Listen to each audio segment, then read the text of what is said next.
Good evening, everyone. Welcome to the Town of Comox regular council meeting for Wednesday, October 1st, 2025. As both the mayor and the acting mayor are unable to attend tonight's meeting in person, council's procedure bylaw requires that the council members elect an acting mayor from amongst their members, and then that person will chair the meeting. I move Councilor Mayor to chair the meeting. Second. All those in favor? That is Karen. Council Mayor.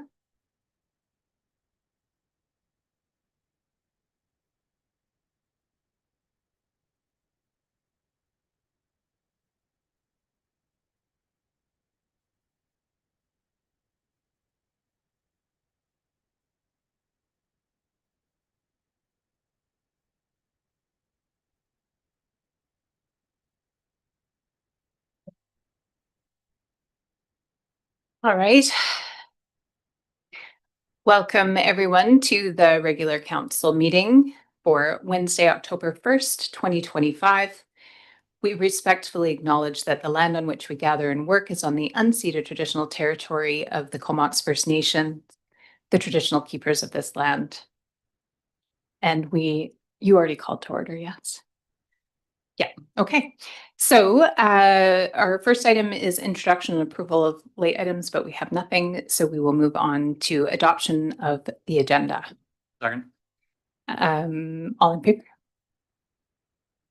Great. That's unanimously approved. So next we have council recognition. This is for the Nautical Days Festival.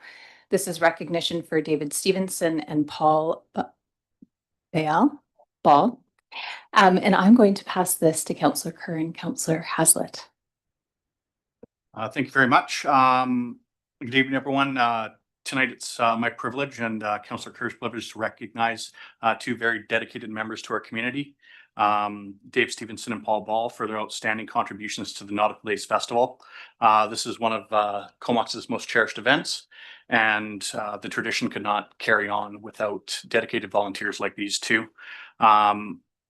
Dave was an acting member from 2019 to 2025. So he had 6 years with us where he took on the huge responsibility of organizing all the logistics to help our festival run smoothly. He continuously met with the town on numerous occasions to ensure that every detail was handled, from everything from toilets to ATMs, two of everyone's favorite things, and coordinating volunteer staff, security, food, trucks, stage, and musical acts. He was consistently making decisions on the fly as situations came up, and showed calm leadership during all that time under pressure. Beyond that, he worked closely with many of our essential partners, the parking wizard, the bike parking lead, the food vendors, the musicians, and made sure all our volunteers were cared for with meals, and any of their questions were answered. So we very much appreciate that. Well said, Councillor Haslett, and it was also great seeing Dave perform up on stage as a bassist for Tightrope and other acts. Also want to recognize Paul Ball, and Paul was a member of the Nautical Days Committee and Organizing Committee for 16 years. He oversaw the arts and crafts section, and that's a huge part of Nautical Days and a really important reason that a lot of people come down to the festival. It was a year-long project every year, beginning months in advance, setting out the applications, answering millions of questions from all the vendors, managing the booth fees, and he also juried each submission to ensure there's a high-quality arts and craft and well-balanced arts and craft show every year. Also kept the site plan updated and managed the deposits, juggling cash, checks, e-transfers, and had I hear he's a wonder with spreadsheets. During the event itself, nothing ever happens quite as planned. Constantly in motion, assigning spaces, reassigning spaces, handling the layout, managing requests for power, and supporting the crafters all weekend, and managing his own booth as well. So, man of many talents. And this really was amazing to see these two working together, Batman and Robin, for the last few years. Dave and Paul, they met every 2 or 3 weeks to go over the progress report and making sure that the town and recently the Nautical Days Committee were up to date throughout. And they formed an incredible team. And we just wanted to really make sure that we could recognize both of you for your years of effort and making sure that this landmark, hallmark event of our town is recognized and your contributions are recognized. So on behalf of the entire community, we'd like to extend our heartfelt thanks to both of you and for your dedication, your teamwork, and countless hours behind the scenes for the 3-day festival every year. And without further ado, Councillor Haslett, I would like to present you with a couple of certificates. So if anyone, we have our Chief Communications Officer, Corrine, going to step up and take some photos. So if everyone in the gallery and online doesn't mind, we'll just take a few photos and hand out these certificates. Maybe a round of applause for these two.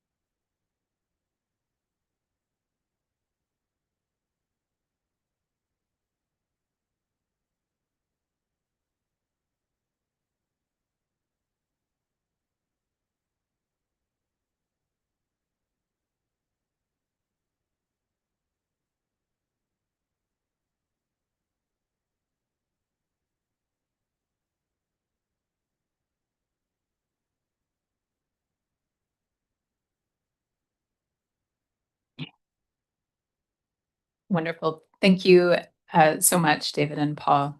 And thank you, Councillors Kerr and Haslett. So on to delegations. We have 4 delegations tonight.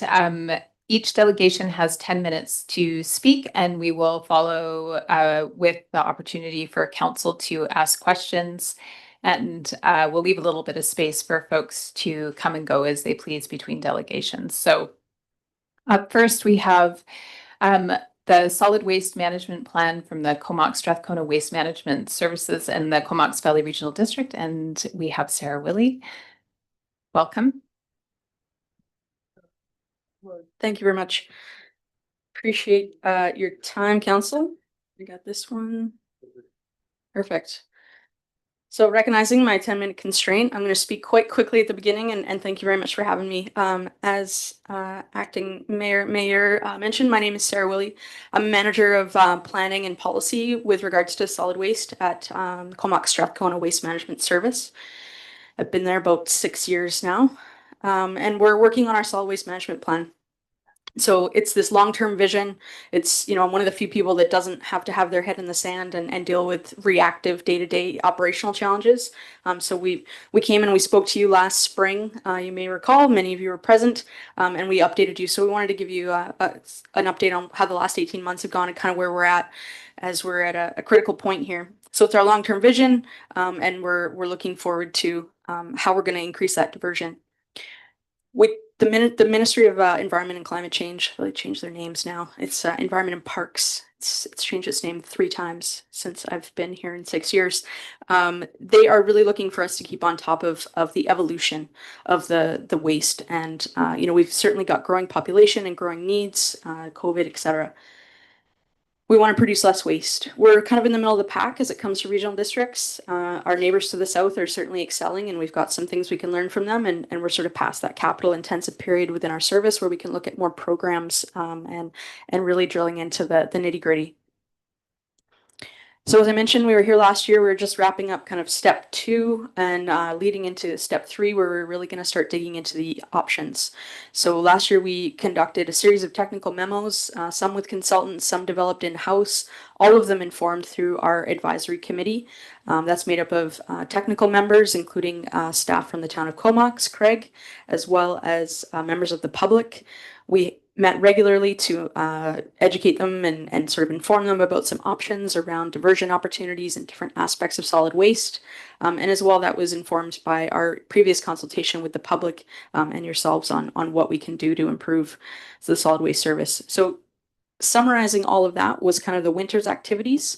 We brought forward a summary of strategies to our advisory and our board, and we're now in the process in the middle of our consultation period with the public, where we're putting out those strategies to them. So again, sort of summarizing step one, initiation, our step two, our goals and guiding principles, which we spoke to you about before. And then we evaluated some of those options. Last year, we really focused on a few areas of emphasis, including curbside and depots out in the rural areas where we haven't established as much accessibility, and focusing on that area. So we've whittled it down now to 8 main areas. So this is where I slow down a little bit here because we're caught up. So we've got 8 strategies and 33 actions. These you see are quite tangible, quite familiar, and I think, easy to understand how they can work with us to reduce the amount of waste in our community. And we don't have time to go through each of them. So what we focused on here is a couple of key actions that really look for partnership from our municipal council and staff members. Cost is always a question. So we have provided some information here on the potential cost increase. So looking at 2 different types there. So through fees, and this was a direction from our board to really consider, what would be covered through not necessarily absolutely tax requisition, but probably tax requisition. And then what would be covered through a user fee. So, maybe a specific increase to a material type to cover a particular service, or a fee for a service, such as dropping off a bag of garbage at a depot. So separating those types of actions, what would broadly affect everyone to contribute towards, and what would be very specifically towards user pay. So looking at those broader ones, it's $750 per year for a household with a value of $670,000. Obviously, do the math. If you're a 1.2 home, double it, 15. If you're in some of our rural communities where the homes values are lower, they'll reduce that. But we really tried to stay within 3 to 5% of our operational budget, as was requested by our board. So going into some of these actions here that we really want to inform you about and get your feedback on, as well as your constituents. Multifamily waste reduction. So the town of Comox is certainly doing more than some of our other municipalities when it comes to serving the needs of multifamily residents. So we're grateful for your support in providing them with direct services through a consolidated service where they have access to resources. And we know not every building does apply or is able to access that program.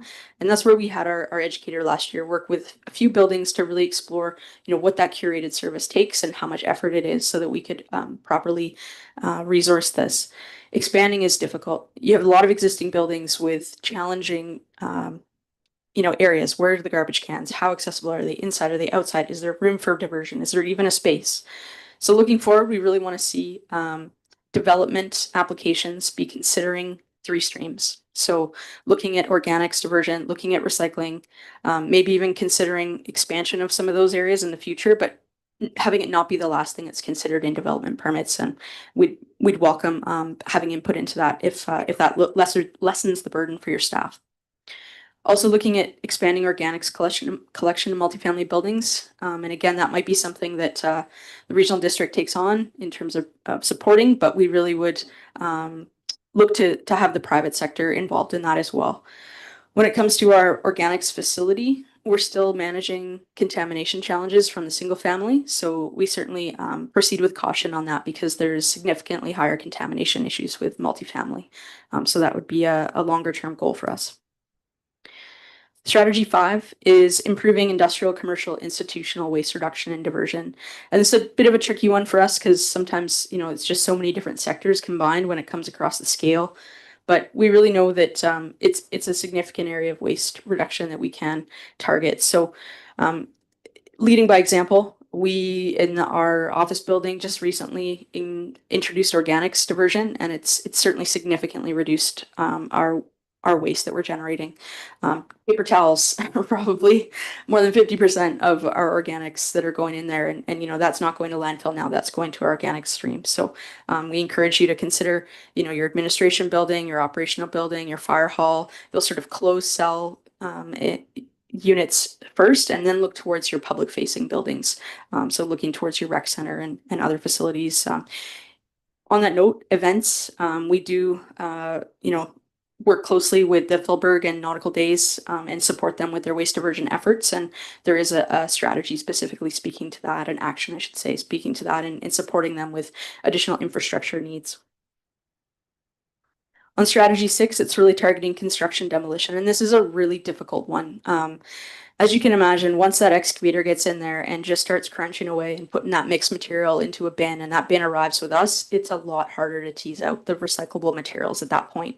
So many jurisdictions have tried to tackle this at the front end, and those that are leading the way are really the municipalities. So you look to the District of North Vancouver, you look to the City of Victoria, where they've been implementing deconstruction policies in support of saving that clean wood, especially in older homes, where the value is. But there's certainly there's value in other materials too. If you've got windows, we've spoken with Demex and Habitat, and there's value in a lot of things that you and I might not see value in. So the three actions here are about working with local governments. We can support through our regional district permits and our building permitting, but asking that you work with us. The first one is around sort of a recommendation where we might develop some policies and bylaws and pass those along for you to consider.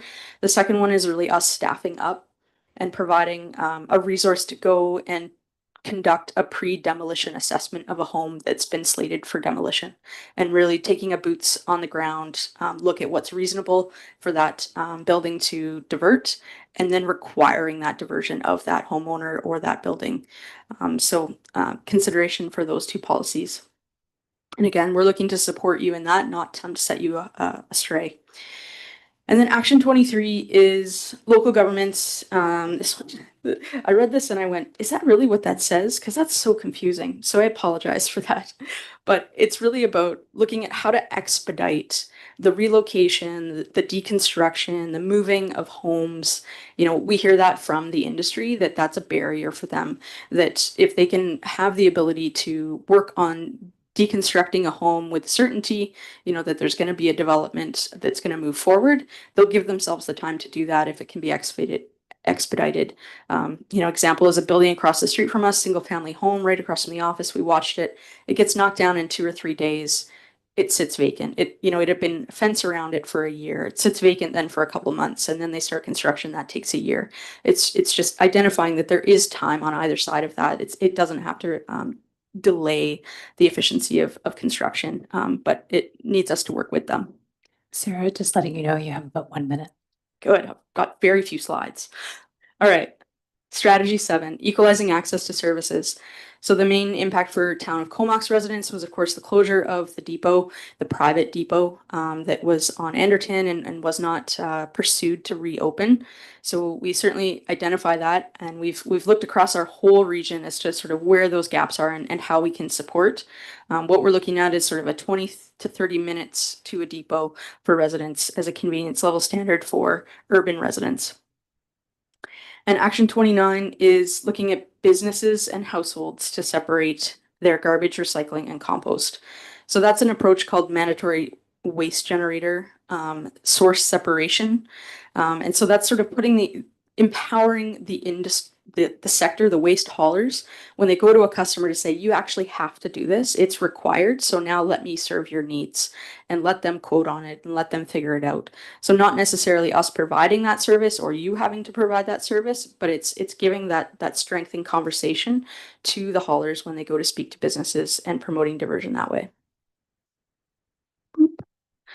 So just to highlight, we've been in your community already. Actually, we were at the mall and as well at the rec center during the home show. So that was on Saturday, September 20th and Sunday, September 21st, where we talked to many residents, including many that didn't intend to talk to us, which I think are our favorites because we don't want to just preach to the choir. So we're asking people to complete an online survey until October 16th, and we're also getting in-person feedback at these events.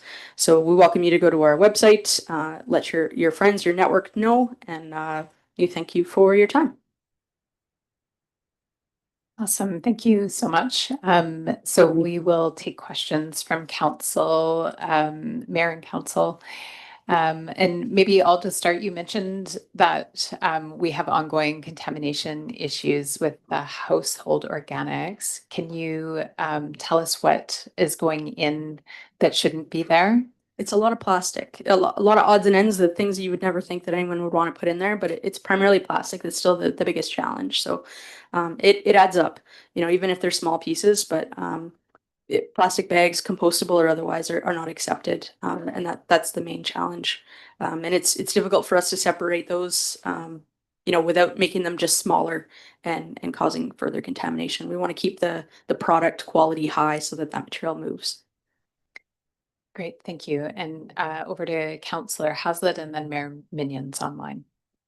Thanks very much. You mentioned during the deconstruction portion that you'd like to have, more boots on the ground, and you were talking about staffing up. What does that look like? Are you looking to use staff that you already have for that, or is that more of a let's go out and hire and have someone come in and fill this need? Yeah, part of the plan identifies where we would increase staffing levels. So it's not always a 1 FTE per each, action. So we've summarized that and sort of how many people we might need at different times of launching different parts of the plan. And so for that particular one, it does look at, I think, I don't want to misspeak, but I think it's like 0.6 or something, of a person that would be within the regional district staff that would support the implementation of that even within the municipalities. So providing that information back to you, it would be an increase in staff for us. And Mayor Minions online. Thank you very much, Chair. Just a question for Sarah on the industrial or institution composting pickup. I saw that it was one of the actions, and it's something we hear about from some of the restaurants and grocers and stores. And I didn't catch if there's kind of a timeline or if that's part of the future strategic plan that we're giving input on right now, or if there is the possibility of adding some of those restaurants and grocers in the institutional or industrial, whichever category that goes in. Yeah, we've been working with some of having initial conversations with some of the grocery stores. That's kind of been our first target audience based on the waste audit data that we completed this past summer. But what we are hearing back is that they see that there is, a change in operations and a potential cost increase for them. And so they're saying, well, do we have to do it? Right. So it is a little bit of a cart before the horse when we're approaching some of those major players. We do recognize there's a lot of small businesses out there that want to do the right thing. And there is a small local hauler, Earth Warriors, that has a number of customers. We've signed on with them.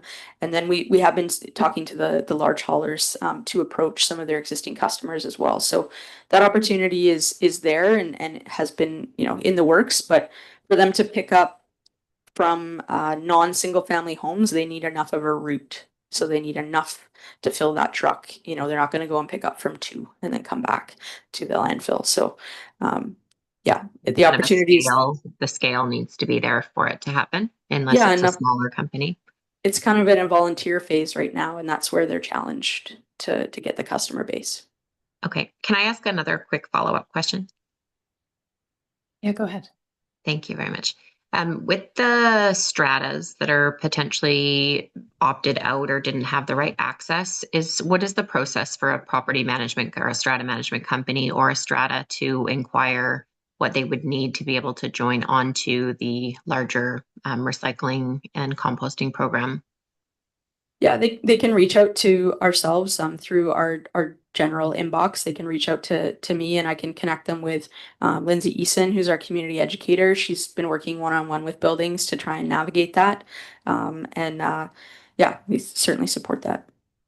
Okay, thank you. I think those are the 2 biggest questions I get. So just knowing who to contact is helpful. Thank you. Councillor Kerr. Hi, Sarah. Just curious if there's been any audit since we brought all the new bins in about the diversion from the town of Comox residents specifically, and if not, I think Courtney did a bit of an audit. I was wondering if you could remind me and our audience of those numbers, and just I think it's a good news story of how much diversion is actually happening. Yeah, I'm never good with numbers on the spot, I won't lie, but so I always start with a disclaimer. But the city of Courtney certainly went through a tremendous amount of changes with Add a Day and everything, and a lot of communication out there. And they did see, because I think the town of Comox was already implementing food waste through the pilot, their change wasn't as significant.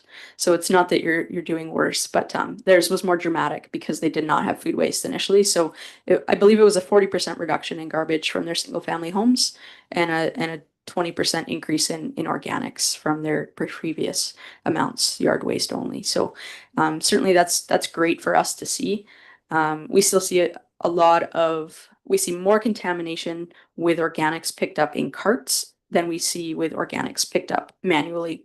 So both Cumberland and the city of Campbell River are still manual pickup. And it was significant, the difference. So it's just a transparency thing. For some people, it's the size of their garbage can, and under protest, they put it in the really big green one that was given to them.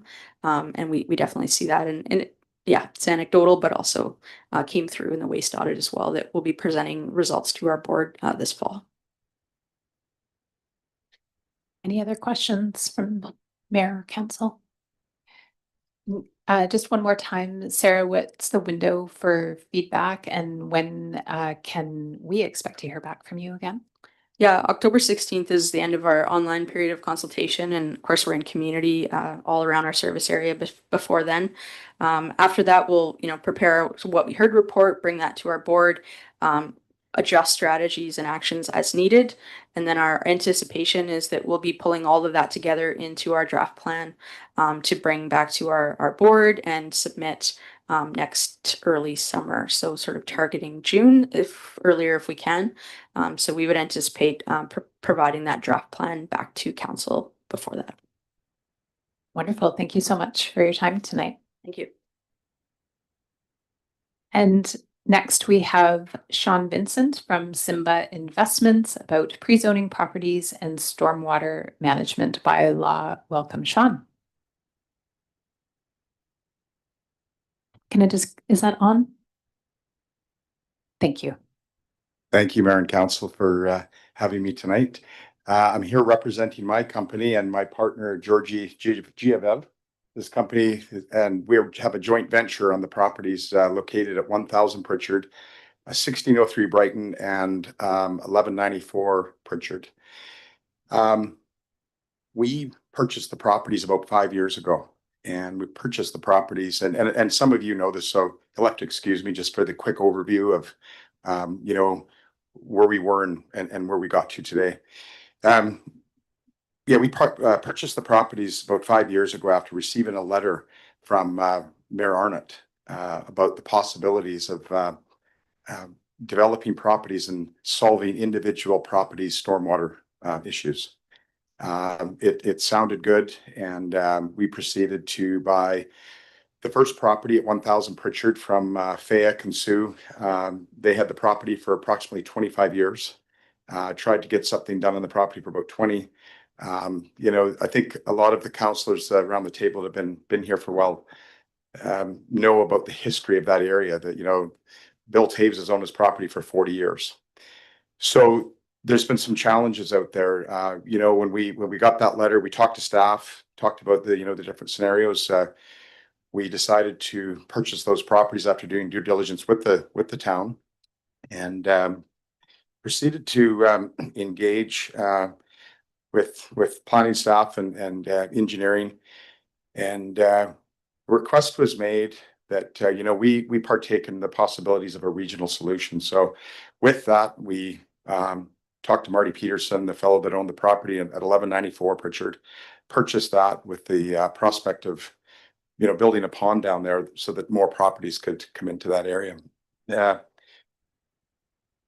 We proceeded on 1000 Pritchard to design a 55 lot subdivision, single family. At the same time, we were flushing out some of the engineering challenges, and we got to the point with staff where they accepted the 55 lot residential R1.1 big lots subdivision. And sometime in that time, we purchased 1603 Brighton and added that into the mix of the master servicing agreement, the master servicing plan rather, that the town had asked for.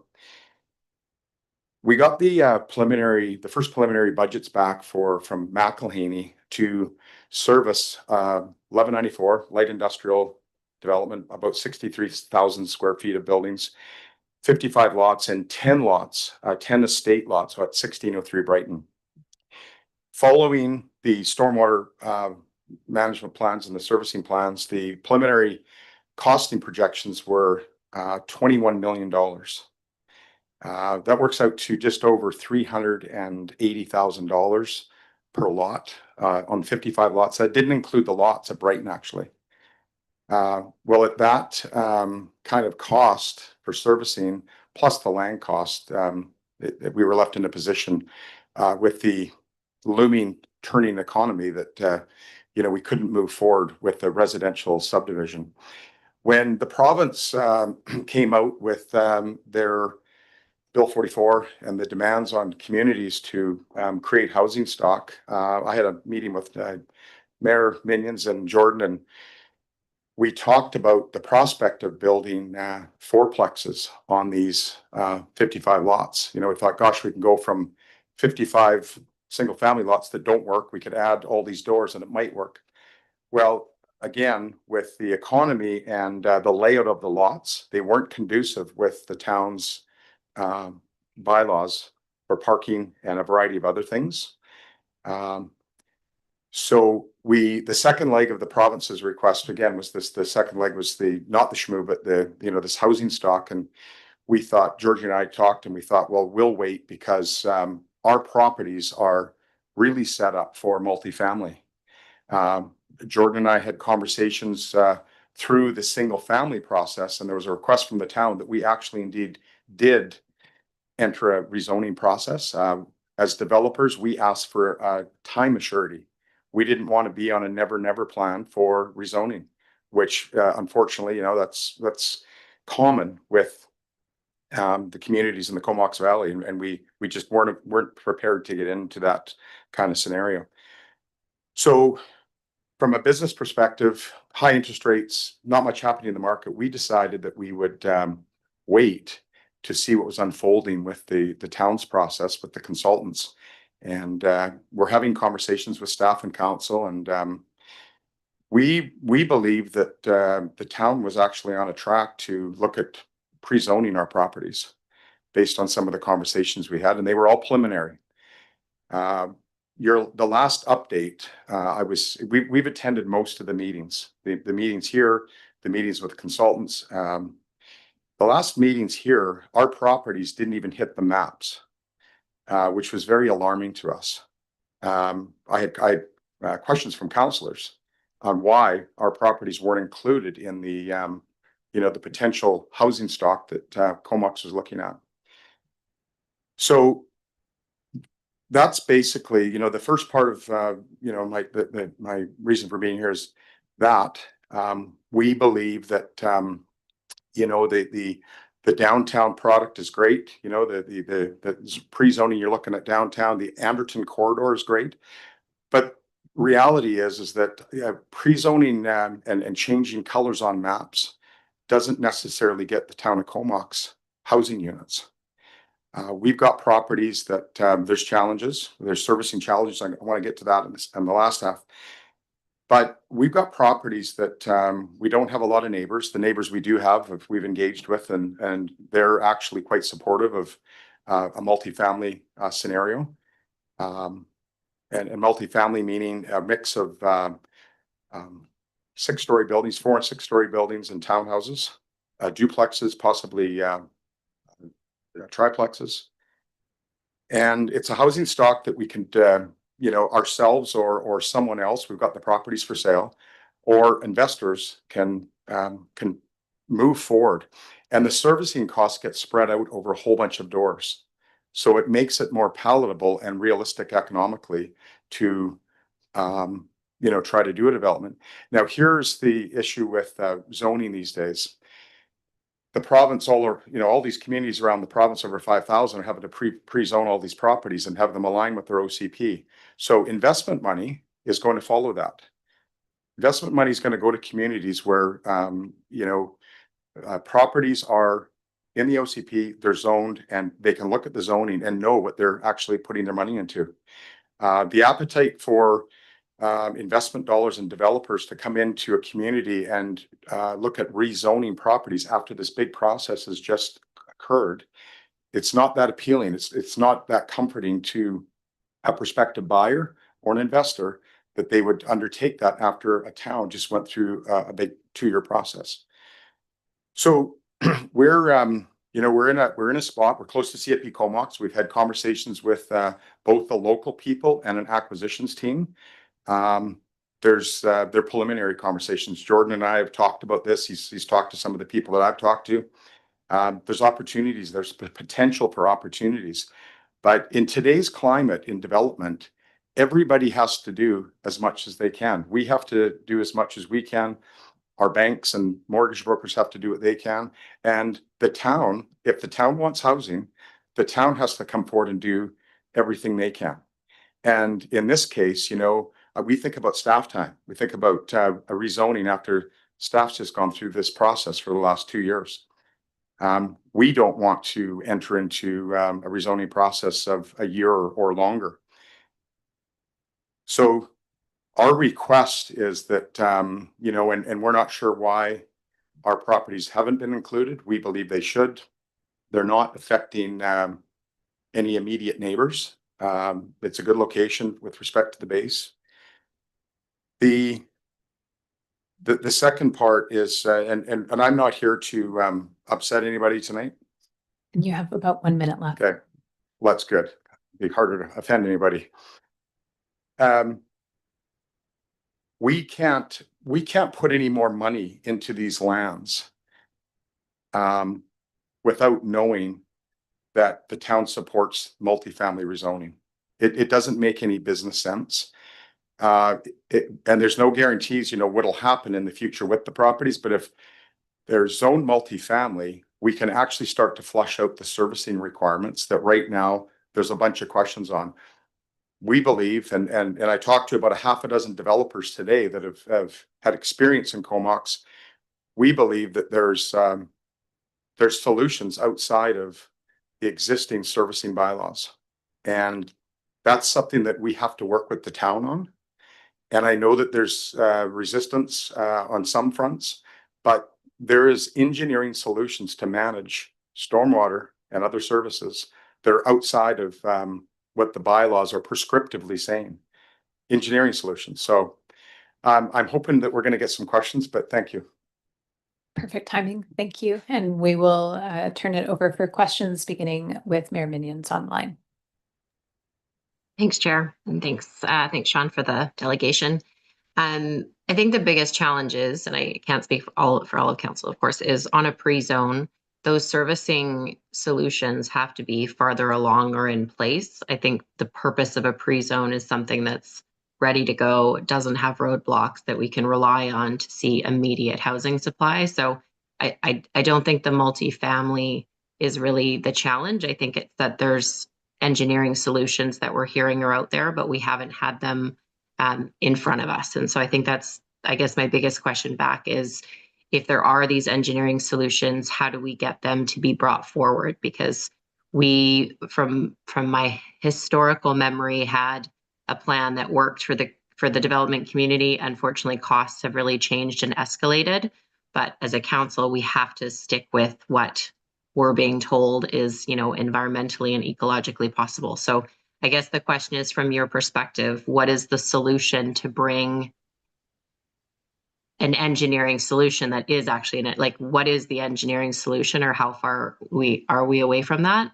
And we obviously want to work together, but where do you see the engineering solutions coming into getting this land pre-zoned for multifamily? Well, thank you for the question, Nicole. In every development that we do that is zoned or not zoned, we have to flush out all the servicing requirements before building permit. Okay. There's a lot of properties that are zoned multifamily or light industrial that don't have zoning around the Comox Valley and other communities. People purchase them, they come up with the plan to either rezone or get a DP, and the servicing requirements happen before BP, before a building permit. That is the way it works in most communities. And and there's risk with that to the developer, but that is the normal way that development occurs. So we have to, Nicole, we have to actually know what we're dealing with on a door count before we can actually, we're not going to go spend money on servicing solutions for multifamily until we know we've got multifamily. It doesn't make any economic sense. Any other questions? Thank you for the response there. Any other questions or any follow-up there, Mayor Minions? Possibly, but I'll see if there's other questions around the table. Thank you. Sure. Possibly come Councillor back. Grant, over to you. Yeah, thanks, Sean. So this has been an ongoing issue out there for probably 15 years now. And I thought we had a solution at one point, but we clearly don't. But just in talking to some of the other property owners out there, it seems to me that there might be a solution through partial infiltration and partial ponds. I'm not sure how far along that is, or if that's just pure speculation from the development. But is there something there that you think could work if we were to ever get to that stage? Yes. The Please, more, please. the bylaw is very prescriptive the way it's written. There's infiltration rates that are given in the bylaws. And on some properties, the rates are actually 15 times higher on preliminary investigation. 1000 Pritchard, we've got 33 feet of gravel on part of the property. The infiltration rates there will be different than on the lower part of the property because the gravel's thinner. So pipes, ponds are what's prescribed right now, a little bit of infiltration. So from talking to McElhaney, infiltration, the ponds, and also storage, water storage that can possibly be reused for other things. So there's actually three options that and every property, is unique. There's a concern from the town that one property may take up usage on another property. Well, that gets flushed out through the engineers. And our engineers, like McElhaney, are professionals. They're not going to design anything with a chance that it's going to fail down the road. They just don't do that. So yeah, there's all kinds of other options available. And to date, and we had a meeting about 3 weeks ago here, and there seemed to be some acceptance of looking at the possibilities of other options with a possible third-party review. I'm going to turn it over to CAO Wall and then Councillor Haslett. Yeah, thanks. I think the title of Sean's delegation here, the two parts, the pre-zoning and then the servicing, is really good. And I maybe encourage council at this point to focus your discussion around what type of zoning you want on that property, because the servicing solutions, as Sean mentioned, can come at a later date, right? Zoning can come into place and it can get figured out through at the time of building permit, and we're actually getting a lot more powers from the province to require things at building permit and subdivision.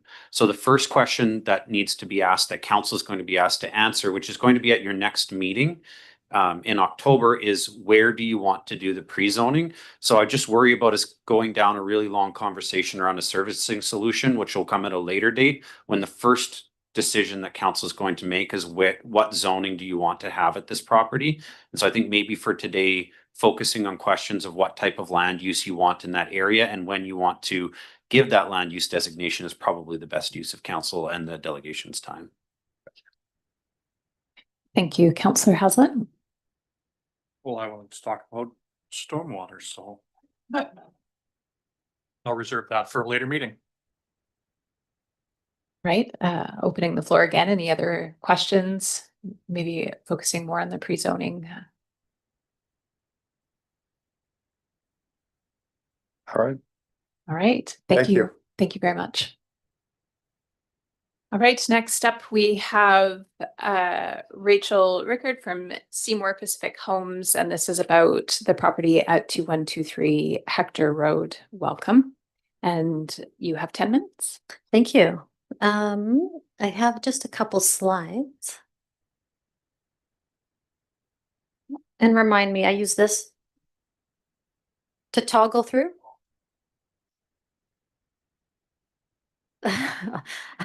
LBIT. Good evening. Here to talk about our applications that are on the agenda tonight. I'm going to be very brief tonight. You guys have seen me, you've seen this project, you know what we're proposing. It also looks like you have a pretty big agenda tonight, so I'll be quick. Yes. So this is the final adoption of the rezoning for this property to a townhouse zone. I was going through some old paperwork in preparation of this meeting, and we were actually here, or I was here for first reading on October 2nd of 2024. So we are exactly 1 year minus a day from our first reading here. The other thing that's on the agenda tonight is our development permit approval. Again, I think you guys have seen these plans. Nothing has changed. 80 for sale townhomes on the property. We still don't have any development plans for the southern half of the property. We will be leaving that untouched at this point in time. Glacier Reach Townhomes. Personally, I think I really like the look of these buildings. This renders a little bit dark here. The colors are lighter. I think once the landscaping matures, this development's going to settle in really nicely into the neighborhood. So for us, reaching this milestone of the rezoning and the development permit, these are really big milestones for this project. So as I've mentioned before, we're looking forward to starting as quickly as we can on this project. Thank you if you have any questions. Thank you very much for the quick presentation. Councillor Swift, over to you. Thanks, Rachel. I'm just somewhere in the application, I saw there was some visitor parking on site, but I couldn't find it on your diagram. So, and I know there was some reliance on the street parking for visitors, but I'm just wondering if you could talk a little bit about visitor parking. Sure, if I can bring this back up. It's not working. The down arrow? That's what I was doing to go forward before.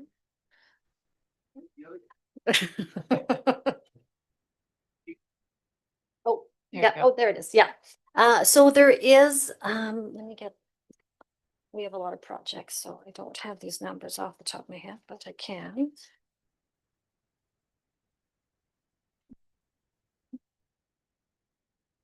It's a total of 11 visitor parking stalls on the property. You'll see them. They're parallel parking, so they're on the south side of the top strata lane there. And then on the very southern strata road, there's another 3 visitor parking stalls there. Thank you. Any other questions? All right, hearing none. All right, thank you. Thank you. And for our final delegation, we have Martha Giroux and Jasper Sky, and this is Neighborhood Committee number 1 of Comox Community Homeowners. And this is about key concerns facing extreme developments at 1946 and 1950 Comox Avenue. We'll just maybe pause for a sec while other folks leave. And you have 10 minutes. Thank you. Okay. Good evening. Hello. I'm Martha Giroux, and I live at 1907 Buena Vista Avenue, and I'm a member of the Buena Vista Neighborhood Committee. And thank you for giving us the opportunity to address our concerns about the many health and safety issues facing tenants at Evergreen Motor Court, 1946-1950 Comox Avenue, owned by Platinum Property Group Vancouver, headquartered Calgary and Alberta. We care about the tenants' homes and we like them to be maintained now. In addition, the tenants need to be treated fairly in future.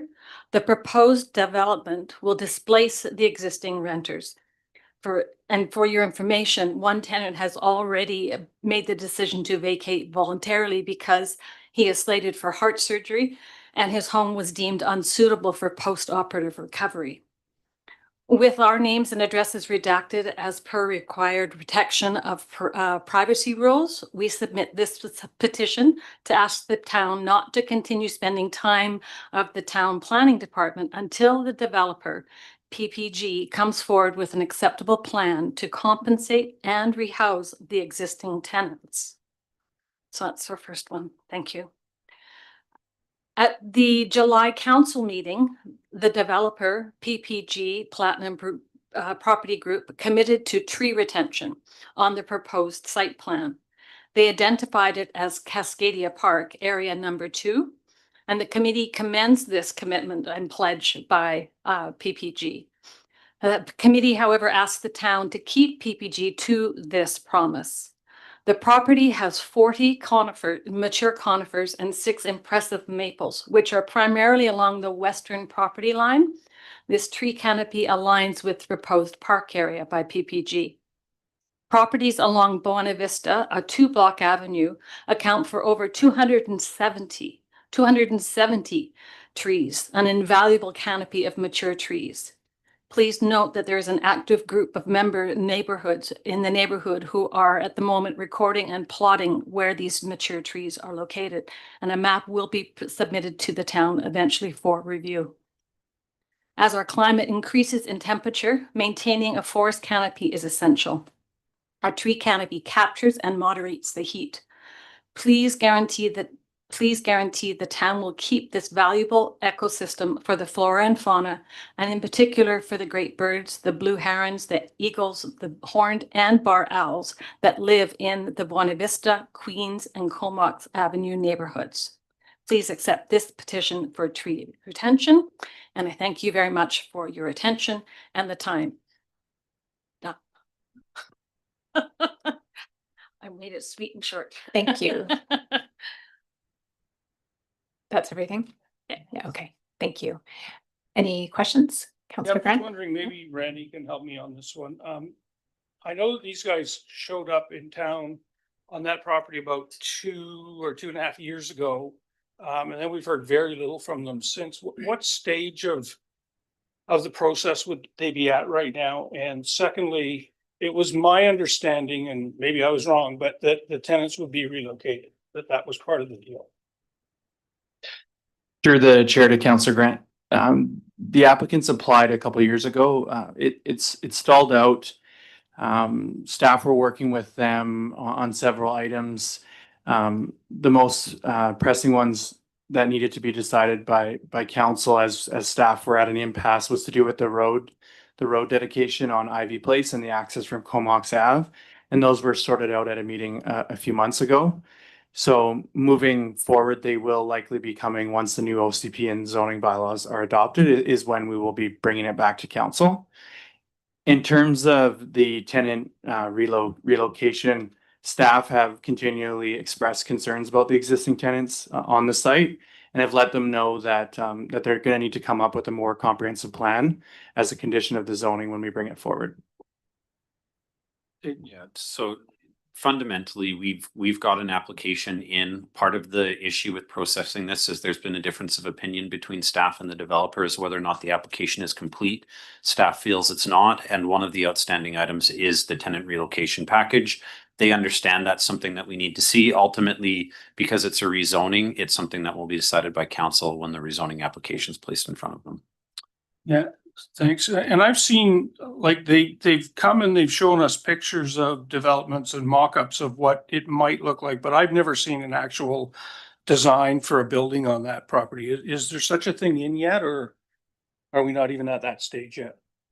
They've shown conceptual plans for what they believe it could look like. How that's going to change between now and when the fulsome application comes in, we can't be sure. You know, town staff has direction from council in a number of different areas in our DPs and our policies for tree protection. So it is something that we look at and we take very seriously when we're reviewing these applications, especially when they're coming in for rezoning. So it's something that we will be examining. But having said that, we also know that when major density projects are approved, there's usually a fairly significant loss in tree canopy in order to accommodate the development. So where that balance is going to come out is too early to say. But once a complete application is submitted with an idea and understanding of what they're going to do, then we can have a more realistic look at what's actually going to happen. Thank you. Councillor Blacklock. Hey, can you guys hear me? Yes. I'm just curious, how many tenants are currently living on this 2.3 acre property? As far as I'm aware, there are 15. 3 years ago, there were about 45. Okay, is it correct to say that no further new tenants have been able to move in since the property was purchased for development? That's correct. Okay. Certainly that is our number one concern. We share your concern about this.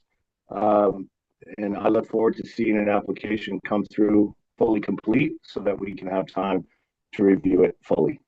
Thank you. Thank you. Any other questions? Okay. Seeing none, thank you for the presentation, and we'll move on with our agenda. Okay.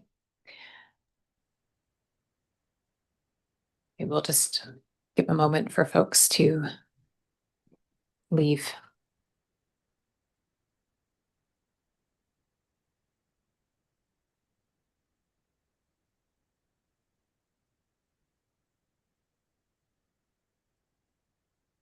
Okay. So our next item is adoption of minutes. This is on page 11. And do I have to read both of the? No. Sorry, Shelley said. Oh, okay. So the first one is that the minutes of the regular council meeting held in council chambers on Wednesday, September 3rd, 2025 be adopted. Are there any questions, comments, or changes needed? Okay, all those in favor? Excellent. Mayor Minions and Kerr is away. Maybe we'll just give a sec. In favor. Okay, thank you. Can we proceed without Councillor Kerr? Okay, we'll keep going just because these are minor items. And the second one is that the minutes of the special council meeting held in council chambers on Wednesday, September 10th, 2025 be adopted. Any changes, questions? Okay, all those in favor? Great, that's unanimous. Moving on to the next item, council committee minutes and reports. This is on page 17. We have the Nautical Days Festival Committee meeting minutes that the, okay. That the minutes of the Nautical Days Festival Committee meeting held in council chambers on Wednesday, August 27th, 2025 be received. Any amendments needed to those minutes? All those in favor? Thank you. And we also have a committee recommendation. This is for the festival producer for the 2026 festival agreement. Second. And the motion here is that Mark Berg be offered the opportunity to extend his agreement with the town to coordinate the 2026 Nautical Days Festival. And just open that up for any discussion or questions. Councillor Hazlett? We had a good first festival under Mark Berge. He did a really strong job, especially since the cost of absolutely everything has gone up. He's got some really strong ideas on how to improve the festival moving forward, and we'll be meeting at the end of the month to start planning that festival. Councillor Blacklock, go ahead. Yeah, I would echo Councillor Hazlett's kudos to Mark. It was a great festival this year, and I look forward to seeing the reintroduction of human baby races in 2026. Excellent. Any other comments on that item? All those in favor? And that is unanimous. Thank you. Moving on to page 21, we have the Strategic Planning Committee meeting minutes from September 10th, 2025.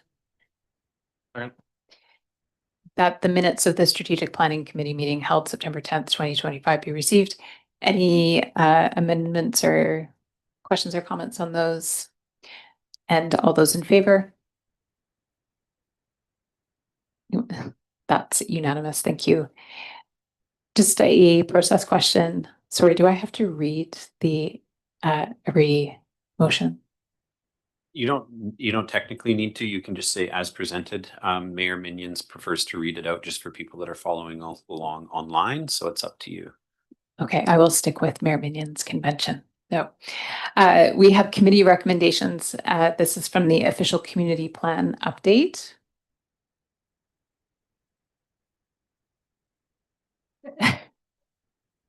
The council, yeah, sure. That'd be great.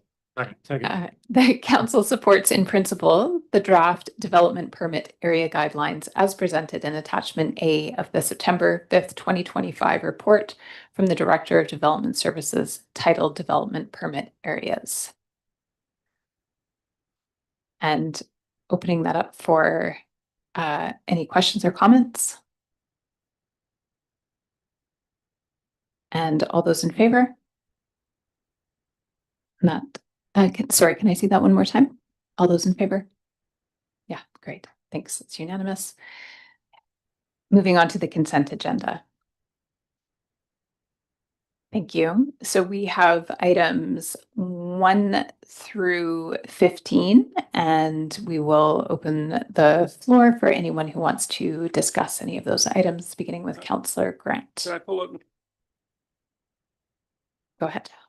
I'm just wondering how, but I understand that we're actually looking at this for the modular homes, be able to have modular in Comox. And they're really the factory built homes. I'm just wondering. Sorry, Councillor Grant, can you turn on your mic? Thanks. Put my light on. Sorry, I'm just wondering about the modular homes. The factory built homes, I guess, is what they are in the town boundaries, and whether that's going to be part of the new OCP or what we're doing with that. Over to Director Houle. Thank you. Through the chair to Councillor Grant.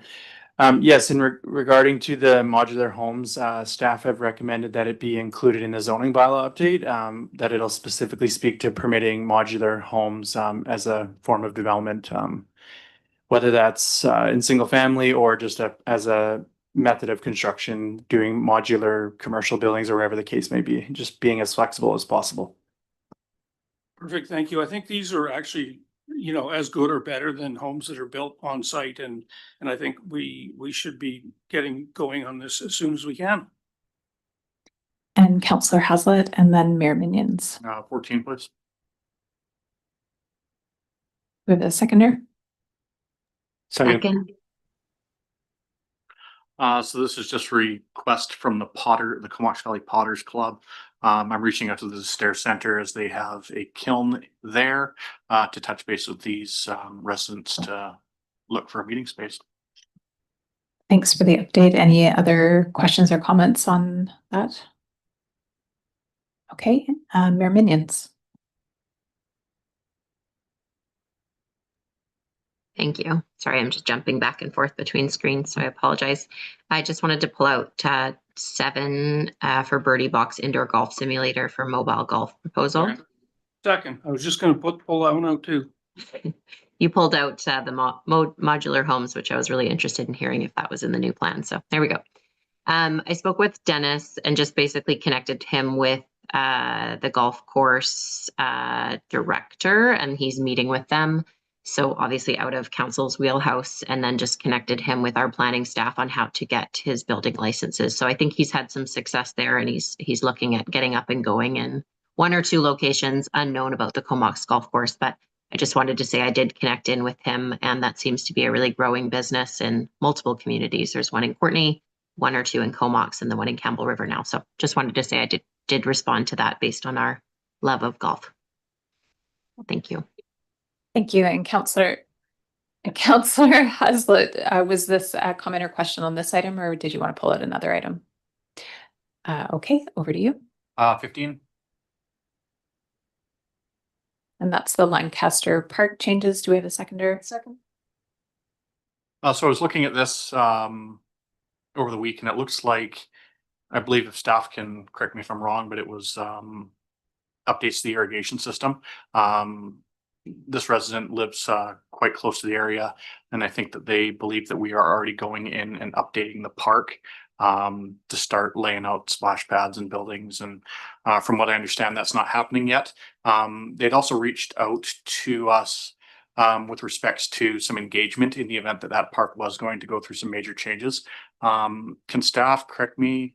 During the Parks and Trails Master Plan, all areas of the town were engaged, and we had a really long process to have people kind of let us know what they thought. Yeah, that's correct. So the work that was taking place there was to improve drainage. We did do a large community consultation regarding what type of parks we were going to have and where. When it comes to a specific concept plan for the Lancaster Park, I believe it's our intention to bring that to council in your budget for next year, possibly the year after. So no concept plans have been developed yet. There likely will be some level of community consultation when we do go to develop the concept plans. But yes, the work that's taking place right now is just around drainage.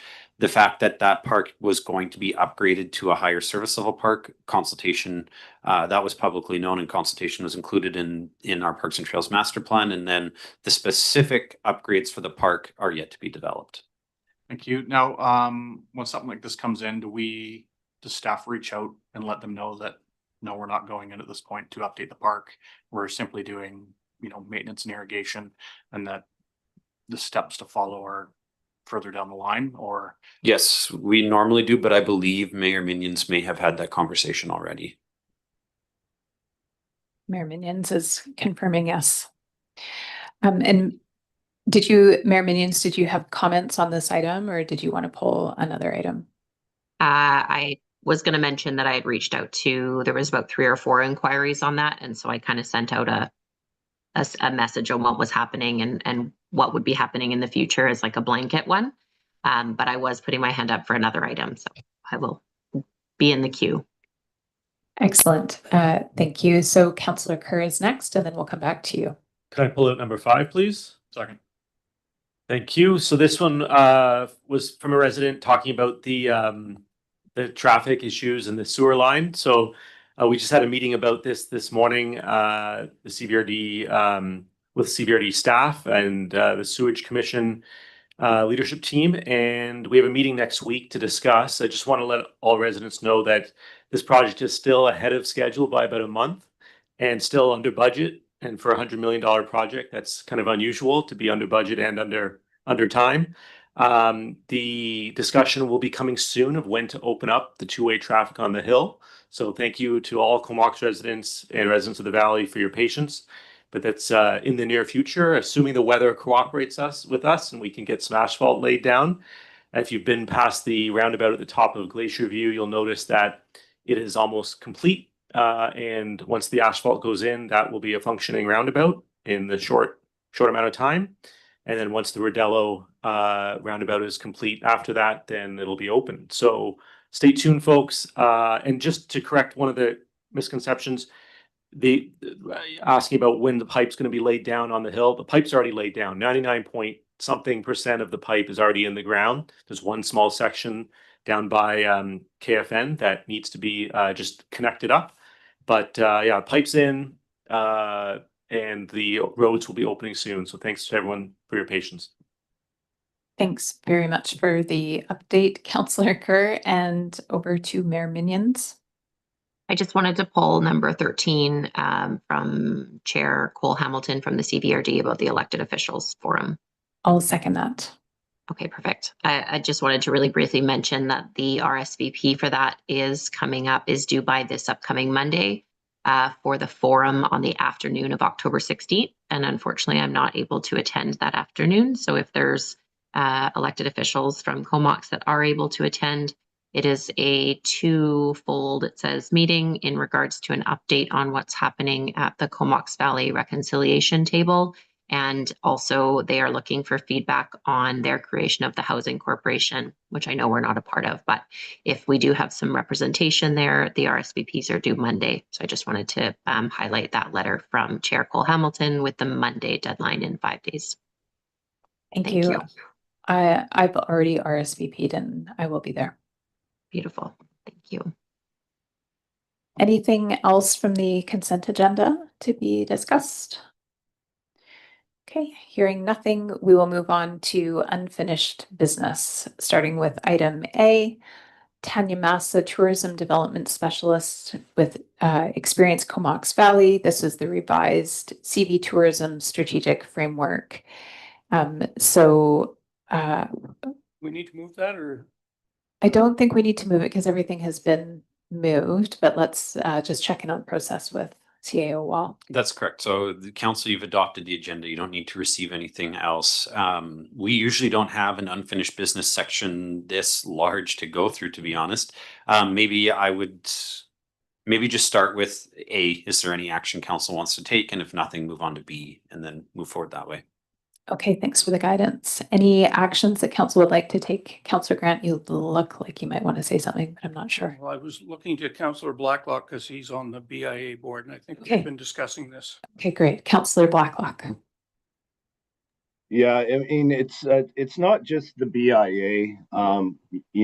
We've had a good look at this 10-year regional plan, and this council needs to make a decision about how we're going to market Comox and the tourism businesses of Comox going forward. Are we going to stay in the regional 4VI program, or are we going to opt out and do this ourselves with a Town of Comox Tourism Board or a Town of Comox Tourism Commission?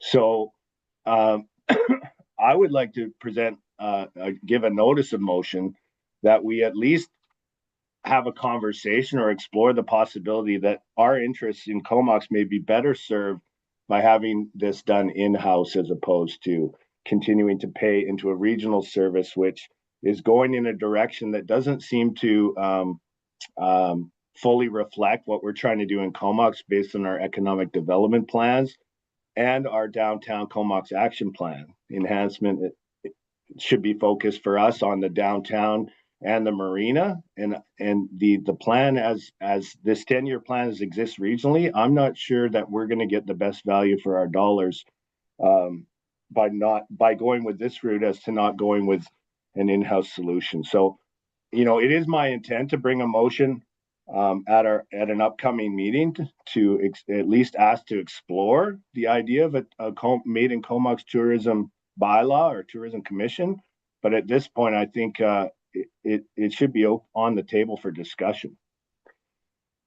Thank you, Councillor Blacklock. CAO Wall, maybe a process question. Yeah, if all you're looking for, Councillor Blacklock, is for council to have a discussion, I'd suggest we can probably do that without a notice of motion and just look to add it onto a committee meeting for discussion. If you're looking for staff to give you a report, then we'd look for a notice of motion. But if it's just at this point a discussion amongst council, we can look to add it to the next committee meeting that we have for discussion. Yeah, I mean, so let's just call it a discussion then. And one point I'd just bring up is when I look at when I heard the conversation at the RD around MRDT and increasing it to 3% with 1% going to affordable housing. And then I thought to myself, well, Comox has absolutely no voice in whether or not that's going to pass or not, given that our one hotel property doesn't even constitute enough hotel rooms to get a vote. I think we could do better having an MRDT that brings in short-term rentals and Airbnbs and use that money to fund our own tourism commission. 70 communities in British Columbia run tourism through their town hall.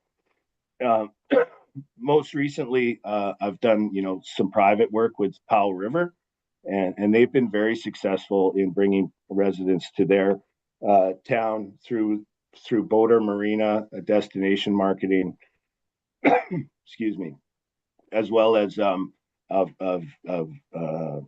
sailboat charter tours. So it's something that I believe could work for us in Comox, and I'm not sure the process on how to make it happen, but I think it's worth exploring. Okay, that's great. So it sounds like we have a request to add that to next week's agenda. Yes. And Mayor Minions, and then back to Councillor Grant. I was actually just gonna find out the timing to have it as a strategic council topic, because we talked about it quite a bit at UBCM, and it seemed like it was something we really, really need to deep dive into and spend quite a bit of time on. So it sounds like that's already been done. So I will leave it at that. I do still, no, that's good. Thank you. Okay, and Councillor Grant. Yeah, thank you. So just in speaking with the BIA a few times, I think that they're in the works of putting a bit of a tourism strategy and a plan together that could work for Comox. So if we're going to have a meeting, it would be nice if they could come either as a delegation, they might need more than 10 minutes, and just outline what their plans are and what they think they could do for us. Because I don't necessarily think this has to be completely in-house. I think that they could actually operate it for us if we went that route. So process-wise, That would just be a decision of an individual counselor to invite anybody to come and attend and give a presentation or talk on it. Whether they're ready to come to the next meeting, I don't know. It's if council wants to wait to have that discussion until they come would be up to council, but that would be the process, is just suggesting that the BIA attends the next committee meeting or the first committee meeting they have the availability to talk about this issue. So I think with Councillor Blacklock on that board, he could actually speak to them and invite them to come along. I don't know when their availability would be. It might not be for the next meeting, but possibly the one right after that. okay. Is that fair, Steve? Yeah, well, honestly, the direction or the conversation at the BIA is more, the town needs to initiate this. This is a town program. If we're going to do this as a town, it starts with us. It starts with mayor and council identifying this as a need, and then going to them with parameters to make it happen. Not them coming to us and telling us this is what we propose. It's more us saying, here's your budget. Here's the bylaws that would effectively govern this, and here's the mandate.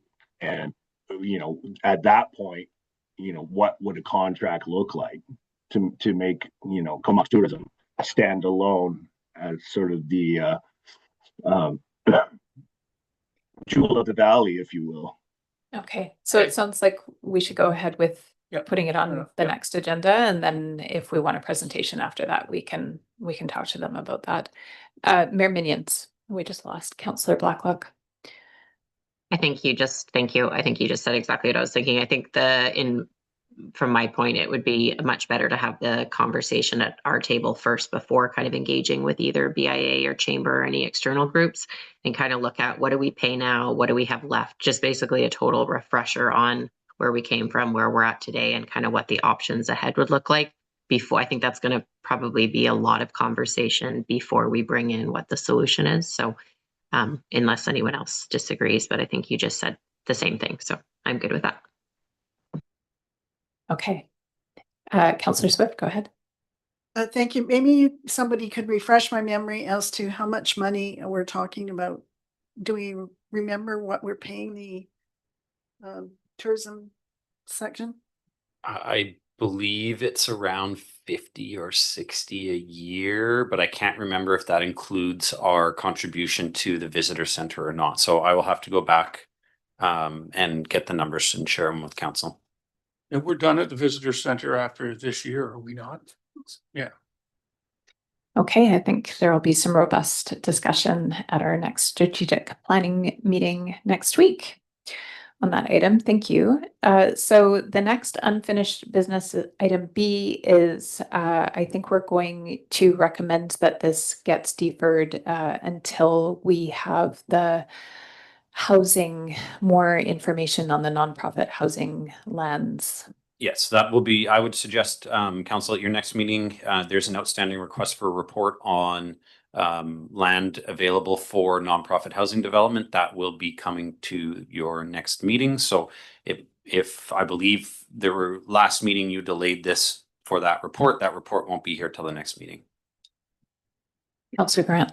So I'm just wondering, if we were to transfer this over to Habitat, what would the process be like? So far, none of the neighbors in that area have any idea that this is going on. They have no clue that we're even thinking about this.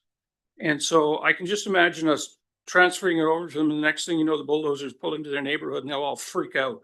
I think we owe it to them to at least be upfront enough to tell them what the plans are, what's on the table in front of them. So, you know, I know pretty much what that plan's going to say, and it's going to say there is nowhere else to do this. So, you know, I just think that the way we're going about this really stinks. I hate it. I'm just going to pause there for a second. I see that Councillor Blacklock's trying to get back into the Zoom. There we go. Okay. Yeah, he just got kicked out. I think his internet maybe was bad. There he is. Okay, great. Councillor Blacklock, just to catch you up, we're talking about item B with the Habitat for Humanity item. And yeah,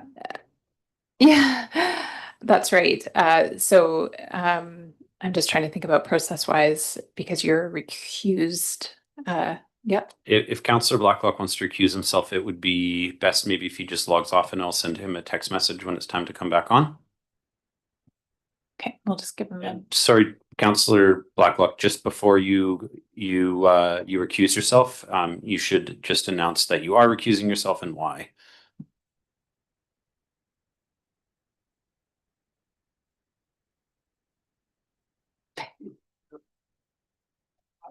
Councillor. Yes. No, I heard you. I apologize. My laptop battery died. Yes, I recuse myself from all meetings with respect to Habitat for Humanity, as my spouse is an employee of that organization.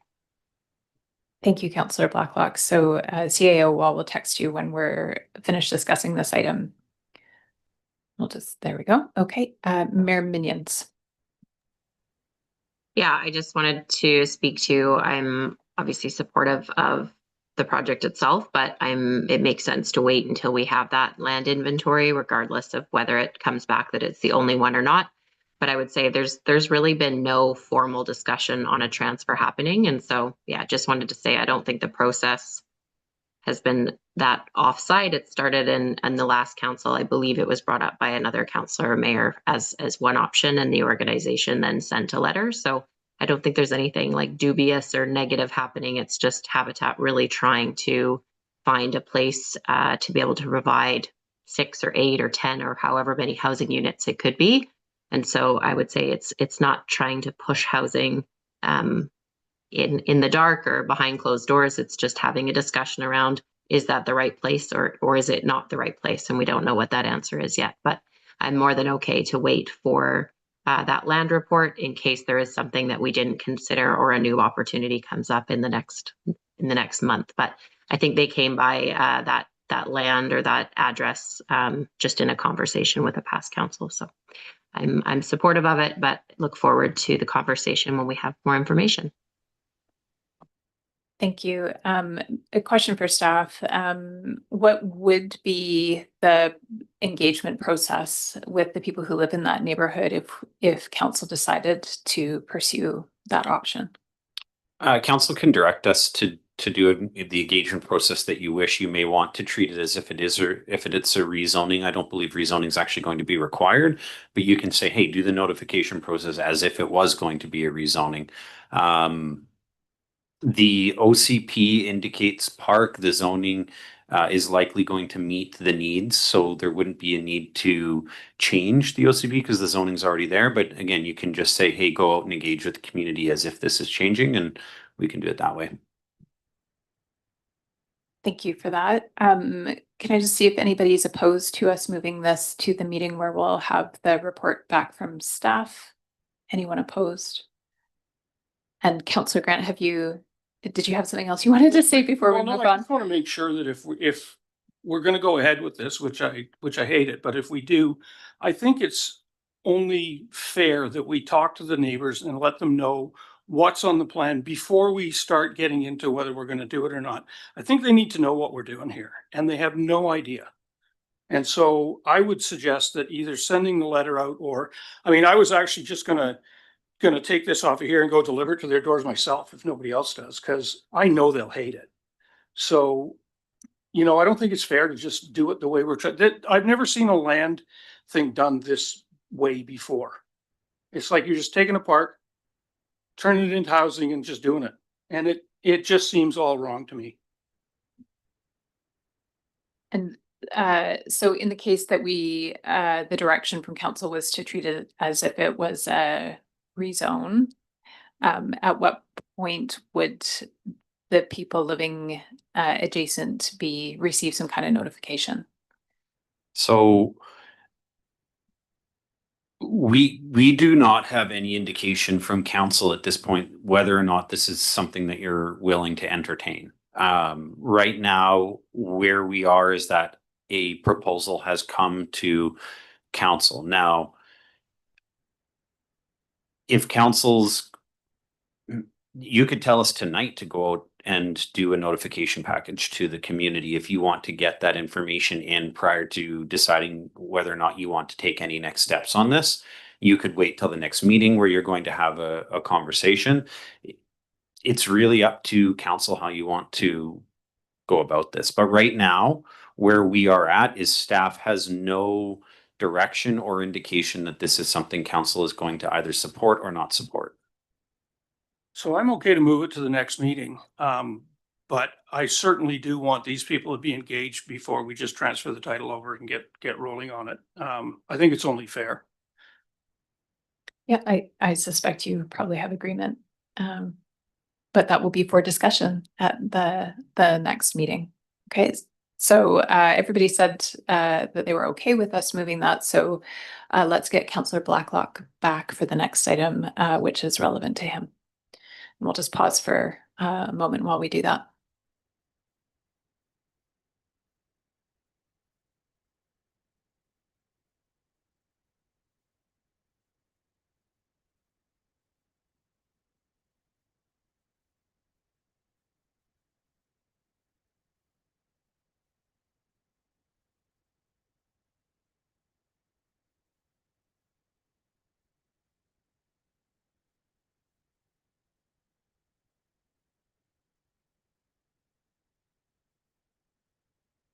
Councillor Blacklock, welcome back.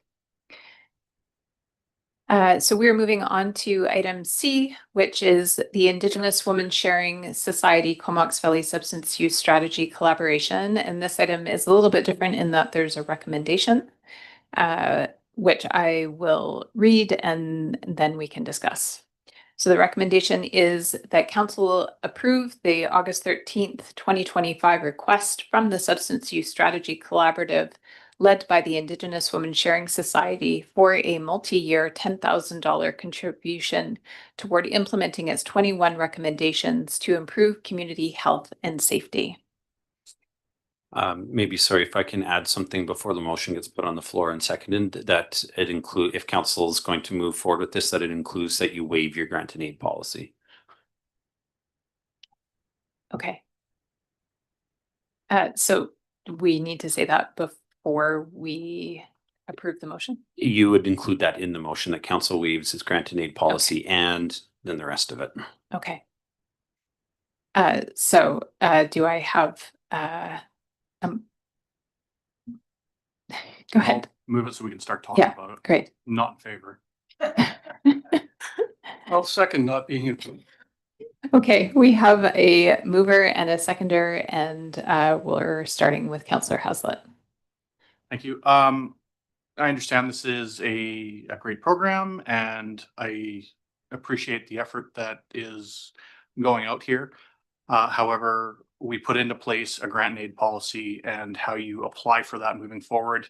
And if we're just going to start receiving things onto our agenda midstream, we might as well just tear that policy up and not use it. So while I do appreciate that they've reached out to us, I think that proper method should be done. And we say we're sorry, you know, this year we're not able to assist, but please reach out in the future.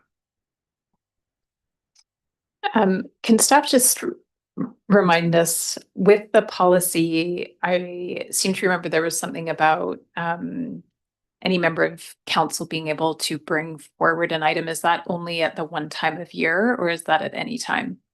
So council's grant and aid policy has a list of organizations from which you are willing to accept applications. This is not a group that you're willing to accept an application for. The policy further states that requests that come in do not go to the council agenda unless a member of council requests that it go on. And that is what's happened in this case. I believe Councillor Blacklock brought it to the table for discussion. And so the first barrier is getting it in front of council for discussion, which is what's happened. And now it's in front of you for decision. And in order to do that, you'll need to waive your policy. And just one more part on that, you wouldn't want to send a letter to them saying apply next year because they're not actually qualified to apply. It would just be a sorry, I guess.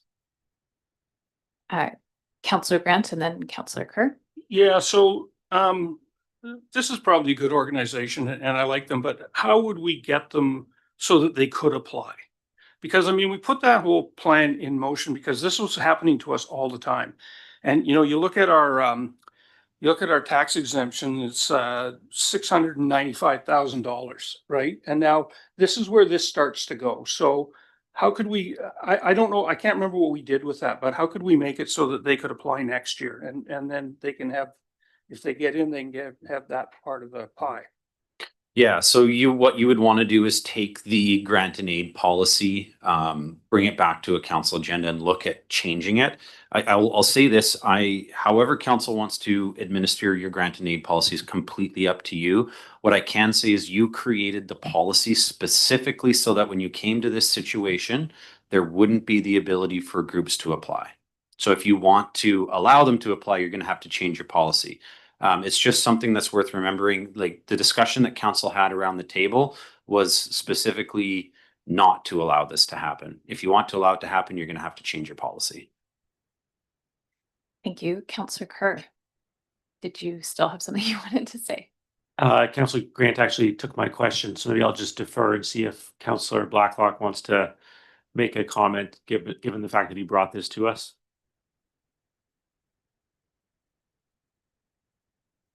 Yeah, I mean, excuse my ignorance of the policy we had already passed. It was a request, as the serving council member on the Substance Use Strategy Collaborative, I do believe in the work that's being done at that table. They've organized themselves into specific action tables. I serve on the one that has a mandate to connect with businesses around destigmatization of substance users, as well as dealing with transportation issues for those who use substances. And I know the funding is desperately needed to continue the work. But I do agree with Councillor Grant and Councillor Haslett that we can't just turn around and throw out our policy at the first request, which this would be. So unfortunately, I guess as Jordan says, it's going to be a sorry from us. Councillor Kerr. Just thinking about ideas here. I mean, we set a policy, but you also can't predict the future and what might be a need that comes up in the future. We might have an outdated policy, and that happens all the time with council business. So wondering if we could approve this as a one-time, but also bring back the policy and add this group to our policy. It should be a quick decision, hopefully, and then the next year they can actually apply through the proper means.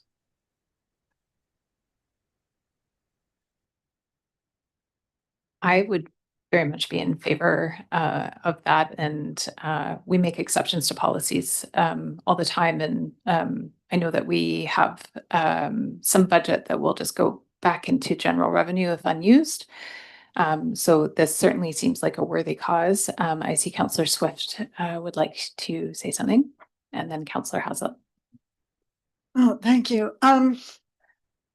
I've been really struggling with this because clearly this is a health issue and it should be supported by the provincial government.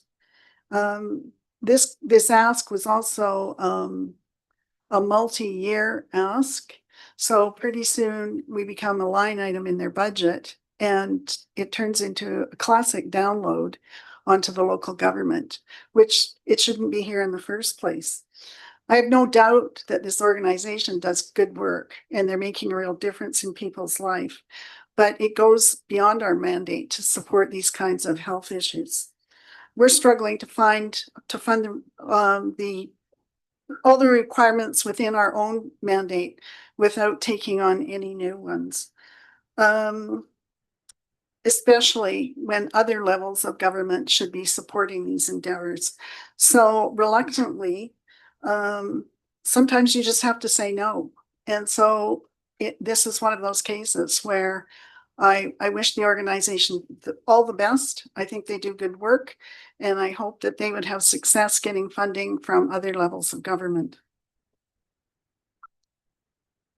Thank you. And Councillor Haslett? Thanks. Yeah, I agree with everything that Councillor Swift just said there. It is a 3-year ask, not a 1-year ask. In addition, anything going into the general revenue, I think that the town desperately needs. Moving forward, we're in some pretty dire situations financially, and I think that just because something is left over doesn't mean we need to turn around and put it out to the community. There is no doubt that this group is trying to do a lot of great things for the community. However, this is not something that's in our mandate to fund. So I would be against supporting this cause at this time.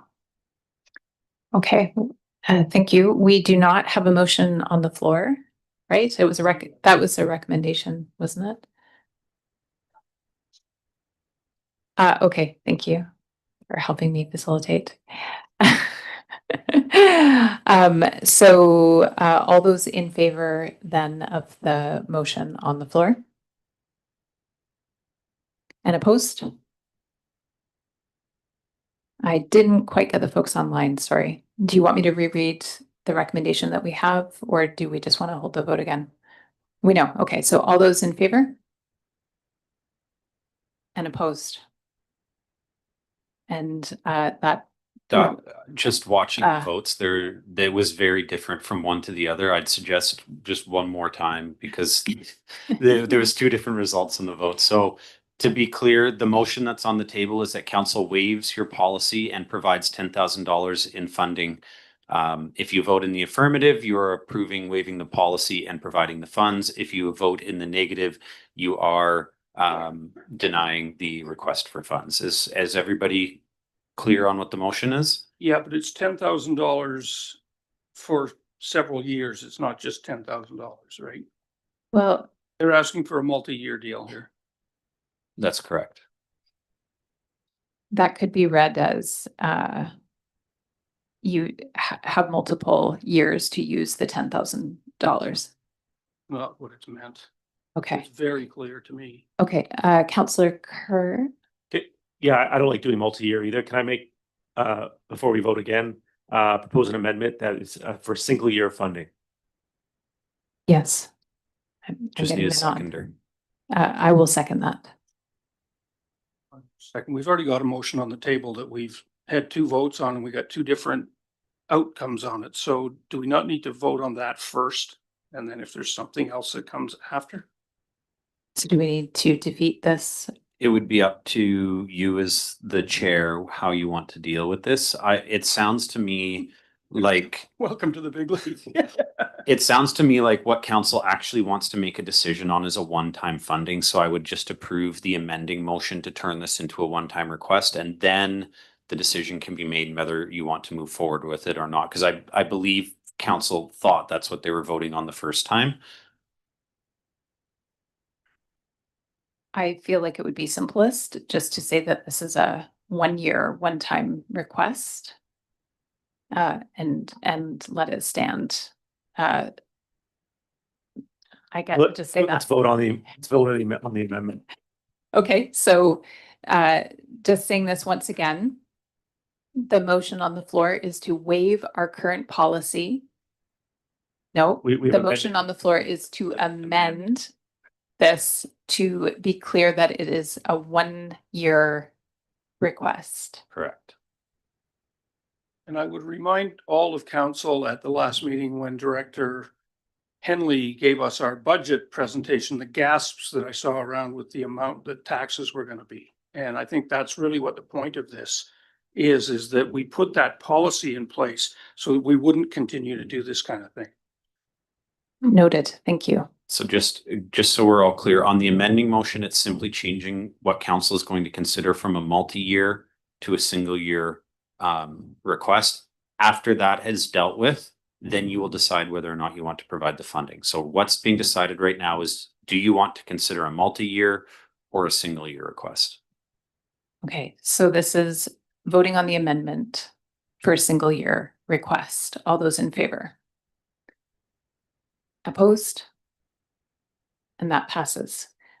So now voting on the amended motion, which will provide $10,000 for 1 year. All those in favor?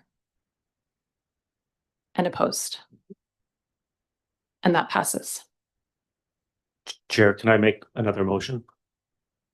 Yes. Just that, can we bring the policy back for discussion to potentially add this group as one of the approved groups for our policy? Ongoing consideration. Yeah. I'll second that motion. All those in favor? Or, well, do you want to discuss it, I suppose, first? Any further discussion, anything new to add to the conversation that hasn't been said? Okay, and all those in favor? And opposed? And that passes. Thank you.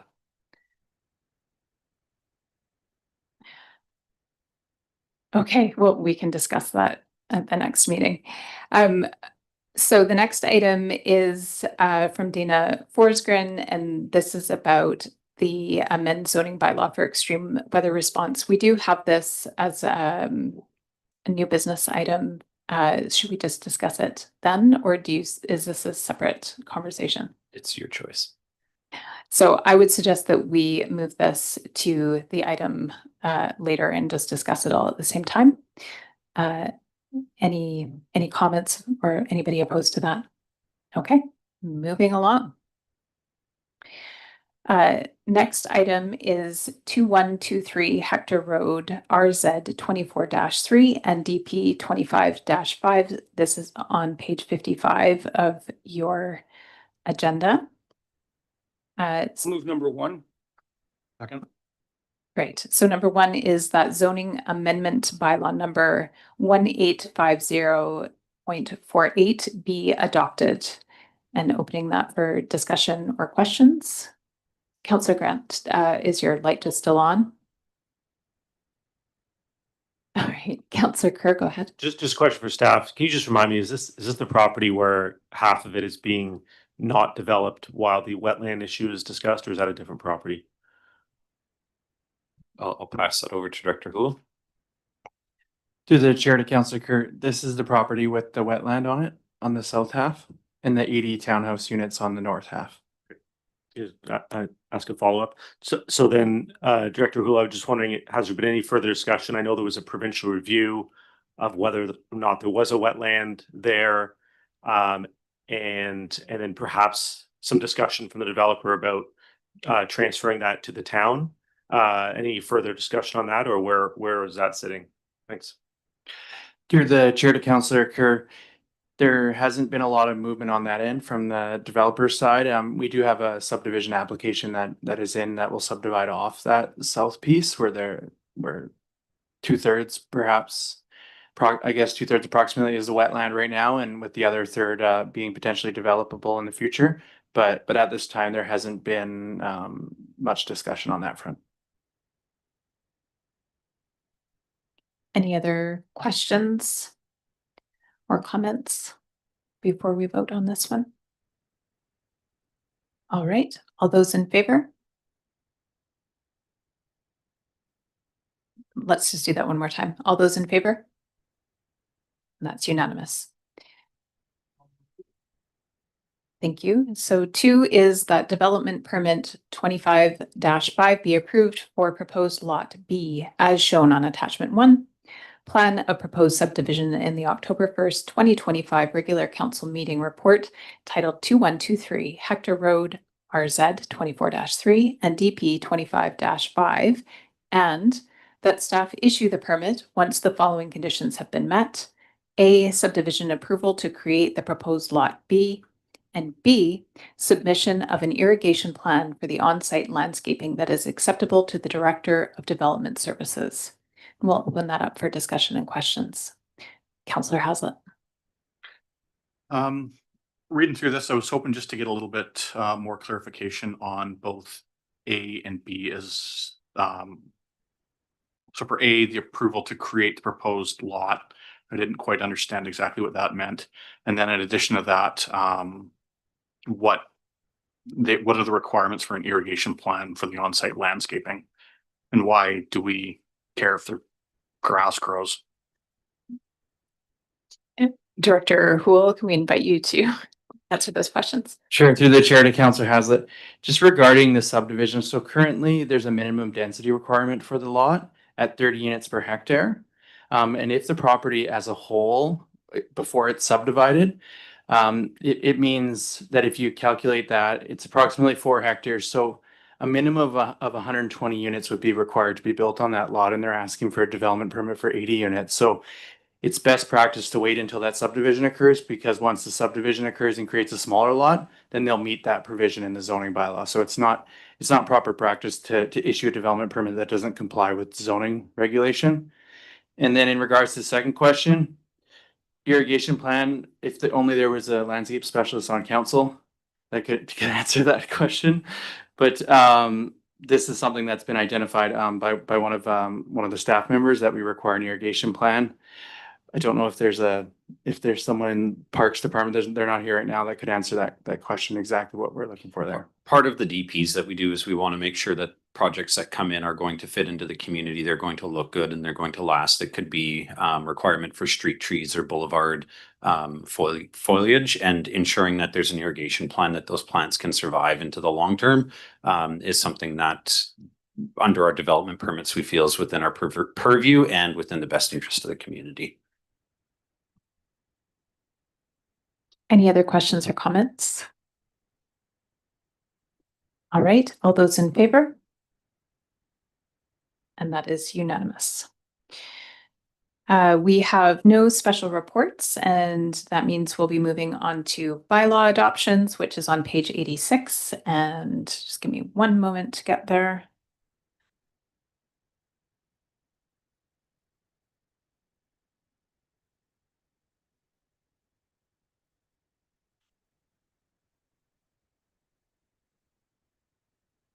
And sorry, I'm just having technical challenges here.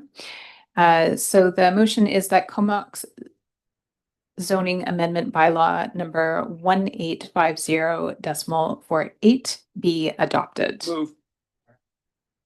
Any questions or comments on that item? All right, and all those in favor? That's unanimous. Moving on to new business, and this should be page 89. I'll move the recommendation.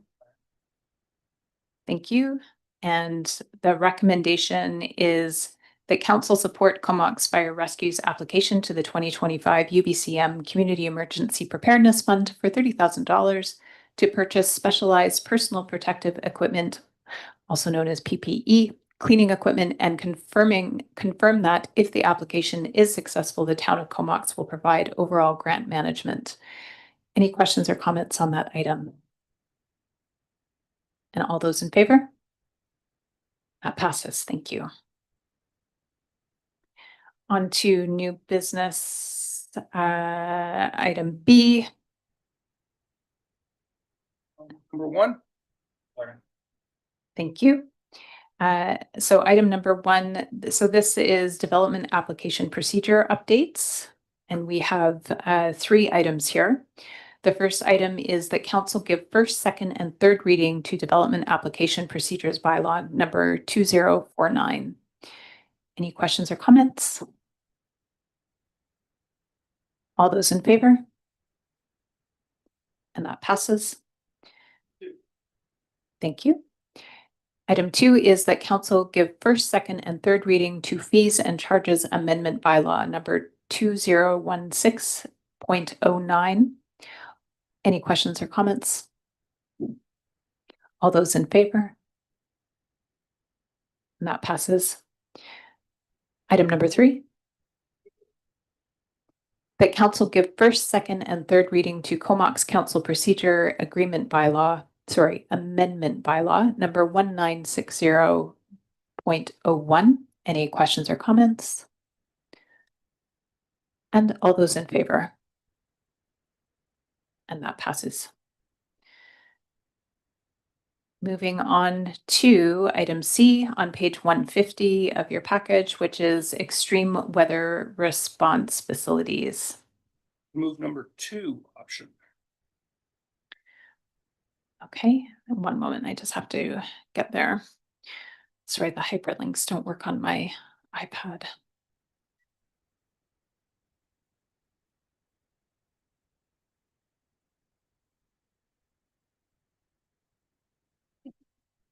Almost there.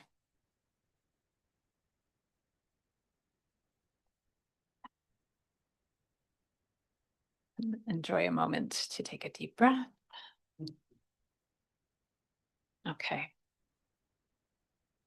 So we had, now I'm trying to find what you put forward, Councillor Grant, sorry.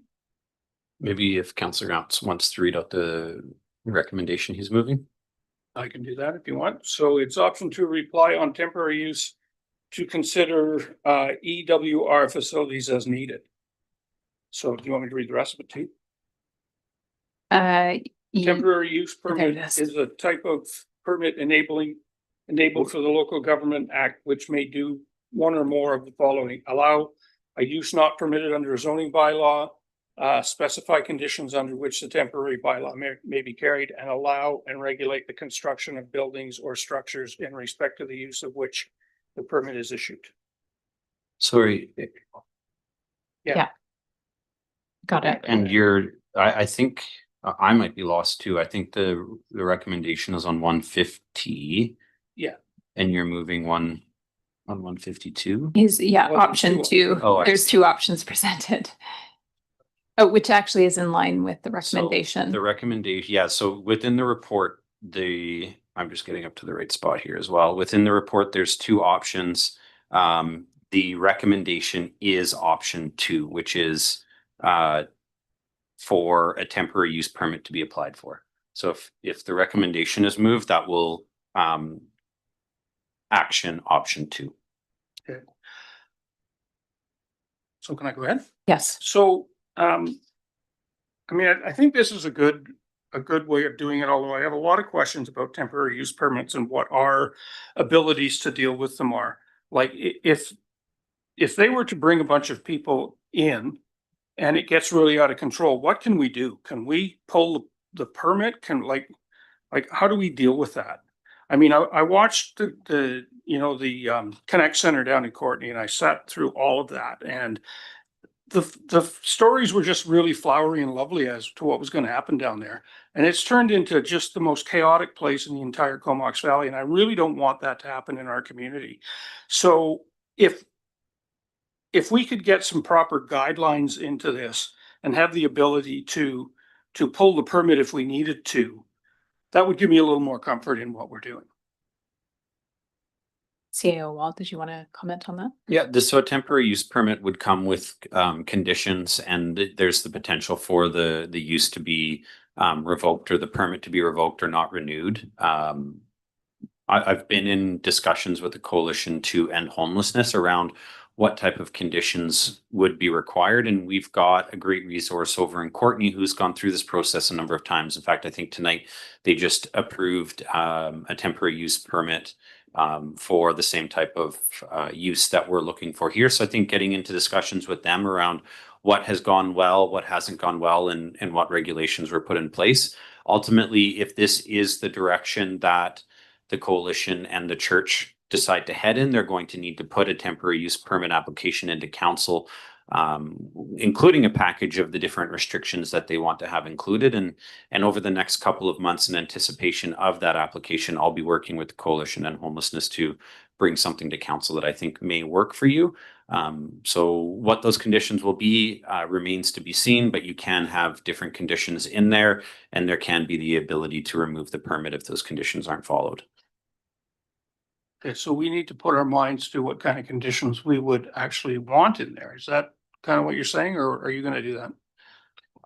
At this point, you can do it either way. You can provide direction to the coalition of what you would like to see included in an application. I can say from the discussions that I've had, and Mayor Minions has been there as well, I think that the church and the coalition are aware of the concerns of council and the concerns that you're representing for the community, and they intend to build a service provision that will match that. So I don't know that anything is required from council at this point. And other than perhaps start to think yourself what you want to see included. So when that application does come, if it does come, because I don't know that there's agreement from any location in Comox to want to host it at this point. I think it's only conversations, that you'll have a good idea of what you want to see in place. Okay. So how long would this whole process take to, if they did come and say, okay, we do want one in Comox? Temporary use permits are a zoning change, so they require, I believe, they require 3 readings, at least a day in between an adoption. And I think temporary use permits also require a notification period. Yeah, I'll just jump in. Temporary use permit is just a one-time council resolution to approve it, but we do require notification and a sign on the property and advertisement in the newspaper or whatever method we're choosing moving forward to notify people. Thank you. We've got Mayor Minions next, and then Councillor Haslett. Thank you, Chair. I just wanted to speak in favor of the recommendation on the floor and just talk very briefly about the temporary use permit. Has quite a few levers as far as how long they last, how many months they are, location, size, beds, not demographic. It doesn't sound like they don't generally like to do that, but also the type of things people can be bringing in, etc. So just from the Winter Shelter Task Force and Dana coming and educating myself and CAO Wall, all the other municipalities are enacting this kind of new way of looking at shelter space because of how much flexibility and how much, I don't want to say feedback, but it's a way that we can, do our part as far as the winter shelters go, but know that we have the information in advance on what it looks like as much as we possibly can. So tomorrow, I believe the point in time count is going to be released, and I think we're going to see those numbers from 2 and 3 years ago be much higher. And from the location, kind of undisclosed because nothing's been agreed to yet, we're talking about shelter sizes of like 8 to 10 beds potentially, and maybe that's 1, maybe that's 2, but it's like 2% of the region's shelter space that's needed. So just really in support of this type of mechanism with the temporary use permits, and hopefully something works and we can be a part of that kind of solution in the winter until the larger shelter gets opened, if it's opened, when it's opened over in Courtenay. So very supportive of the temporary use permit. Thank you, Councillor Haslett. Thanks. And this is just for maybe my clarification on this, but when the coalition initially come in, they asked us to make changes to the bylaw. Does this temporary use permit change? So we're not making changes to our bylaws now. We're simply installing this permit that's going to allow whatever the permit says in its place. That's correct. So previously in this agenda, council, you passed resolutions moving forward our development procedures regulations, which includes temporary use permits. Temporary use permits exist to provide locations with the ability to do things outside of their normal zoning for a time limited period. So right now, what council is discussing is not providing a change to zoning. It's providing the ability for a temporary expansion of the type of uses allowed on a property. And then in addition to that, how different is this temporary user permit to what the town was setting up as far as a emergency weather response, where when requested from the CBRD, we opened up spaces? Two different programs. So that is the warming centers and cooling centers. So the warming, and this is where this all gets confusing. So you've got the warming centers and cooling centers, and then you've got the extreme weather response, Warming centers and cooling centers respond to more extreme weather than the extreme weather response. So they're activated rarely, and they're activated when provincial guidelines are triggered for weather on either heat or cooling. The CVRD manages it for the town. It's our program, but the CVRD manages it for us. And all of the costs of that program are paid for by the provincial government. And there So- are no beds. And the difference, yes, the difference in the service provision is there's no beds and there's no food, and it's not activated very often. The extreme weather response, in contrast, is usually funded from BC Housing. They operate more frequently, and they provide beds and meals usually.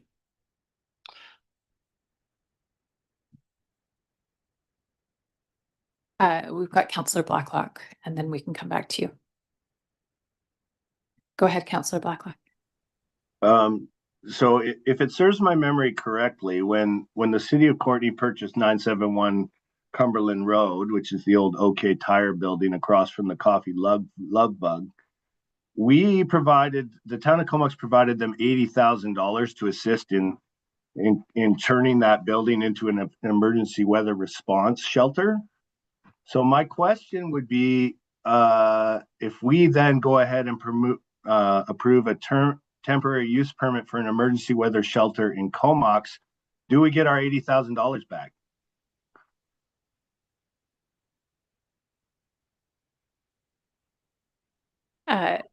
Maybe a process question. Let's not entertain. We'll leave that as rhetorical, perhaps, or a question maybe for Dana in follow-up. Councillor Blacklock next time. Well, and the other question is, I'll remind you, for those of you who weren't around when COVID first started, is that the immediate response was for BC Housing to take rooms at the Port Augusta. And I believe the RCMP inspector at the time said he had never in the history of the detachment received more calls for service to Comox than that 2-week period where street people were housed in the Port Augusta. Yeah, So, my understanding. we're going to have a real public relations, pushback to this, and I think we need to be prepared to answer questions as to why we would allow this to go ahead in Comox when we've already paid for Courtenay to deal with this problem to the tune of $80,000. Yeah, I think that the questions that you're raising kind of speak to the importance for more education generally, so people understand how this is different. And so, for example, in the conversations that I've been having with the coalition, my impression is that there are a lot of folks living in cars and precariously housed who may not be as comfortable at some of the other facilities. And so having little kind of smaller facilities like this is helping to serve some of the population that currently are not having their needs met at all. So I do think that more education generally is needed. We've heard that through the temporary use permit process, there will be engagement that will happen as well.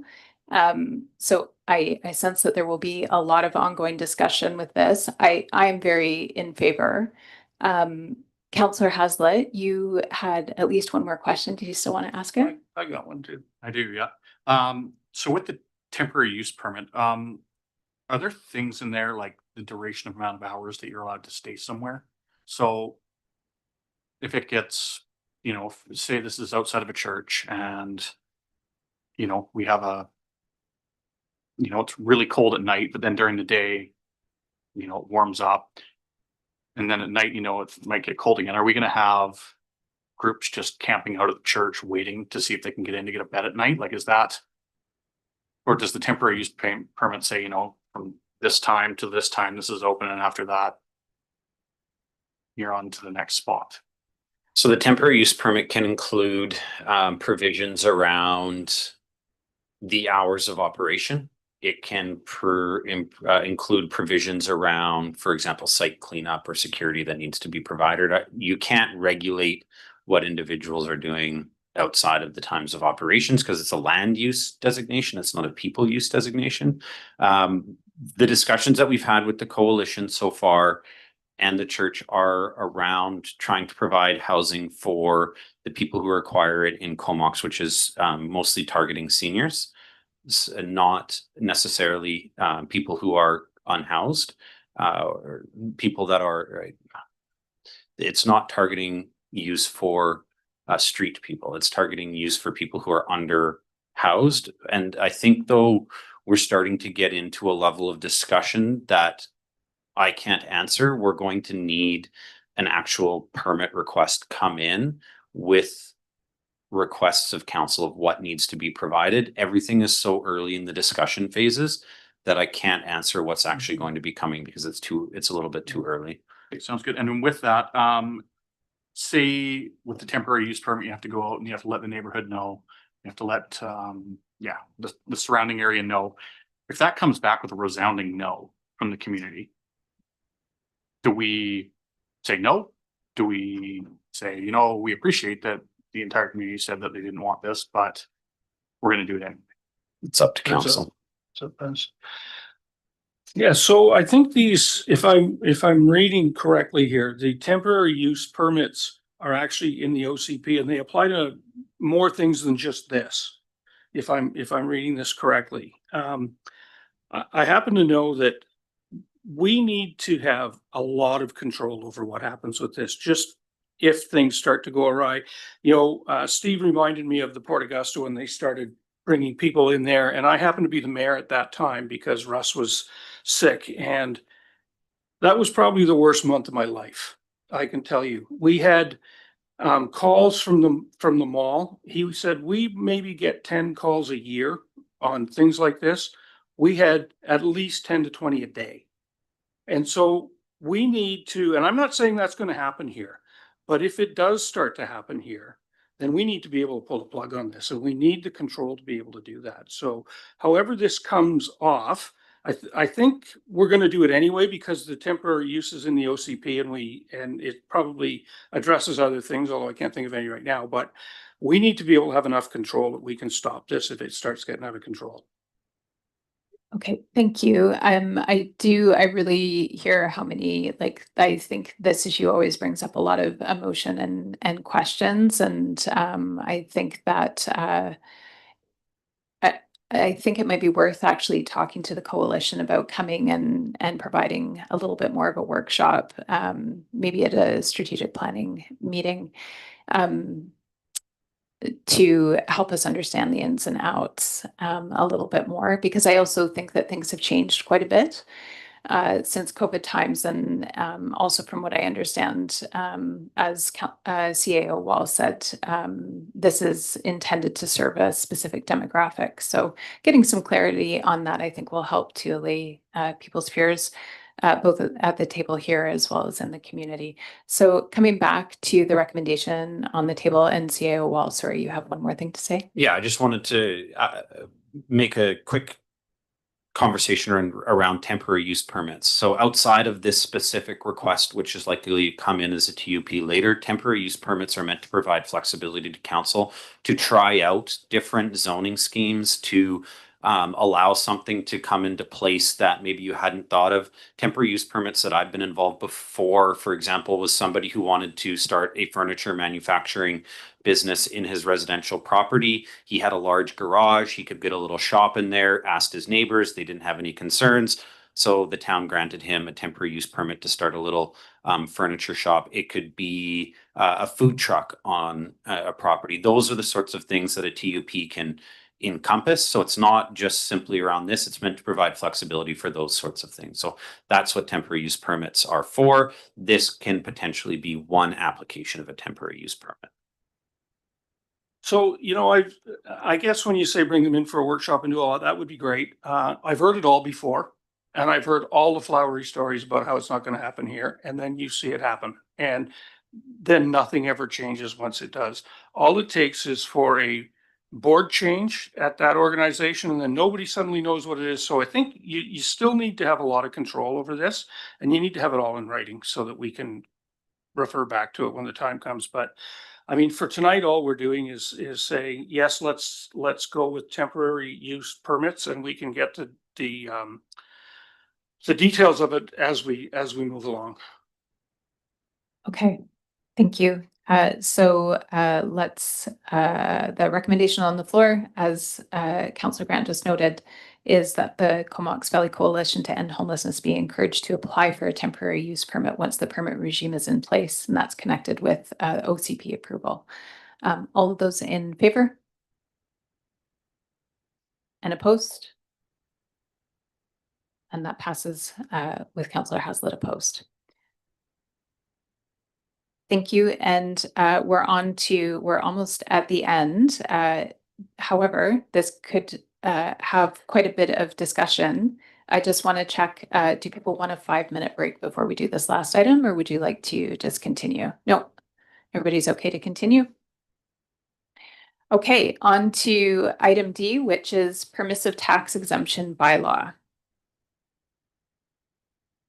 And this is on page 159. And the recommendation is that Comox permissive tax exemption bylaw number 2041 be given first, second, and third readings. And we will open the floor for discussion, beginning with Councillor Kerr and then Councillor Haslett. So in an effort to save money, I went through that list on page 162 as best I could. As I brought up last year, I think there is a movement afoot across the province and Canada to reconsider the automatic permissive tax exemptions for religious institutions. The debate being how maybe many years ago they were more community hubs in nature, and now have moved more into the private establishment type realm. So I'm just looking at it. If we look at the 6 religious organizations, that's $61,879 in taxes that could be collected, and they already get a tax exemption from the province. So this would be removing the additional tax exemption that would be from the municipality. So just gonna throw that out there. If there's any comment or question or other discussion anyone wants to have on that, if there's support, I'd be happy to make a motion, but I also don't want to waste council's time if there's not support around the table.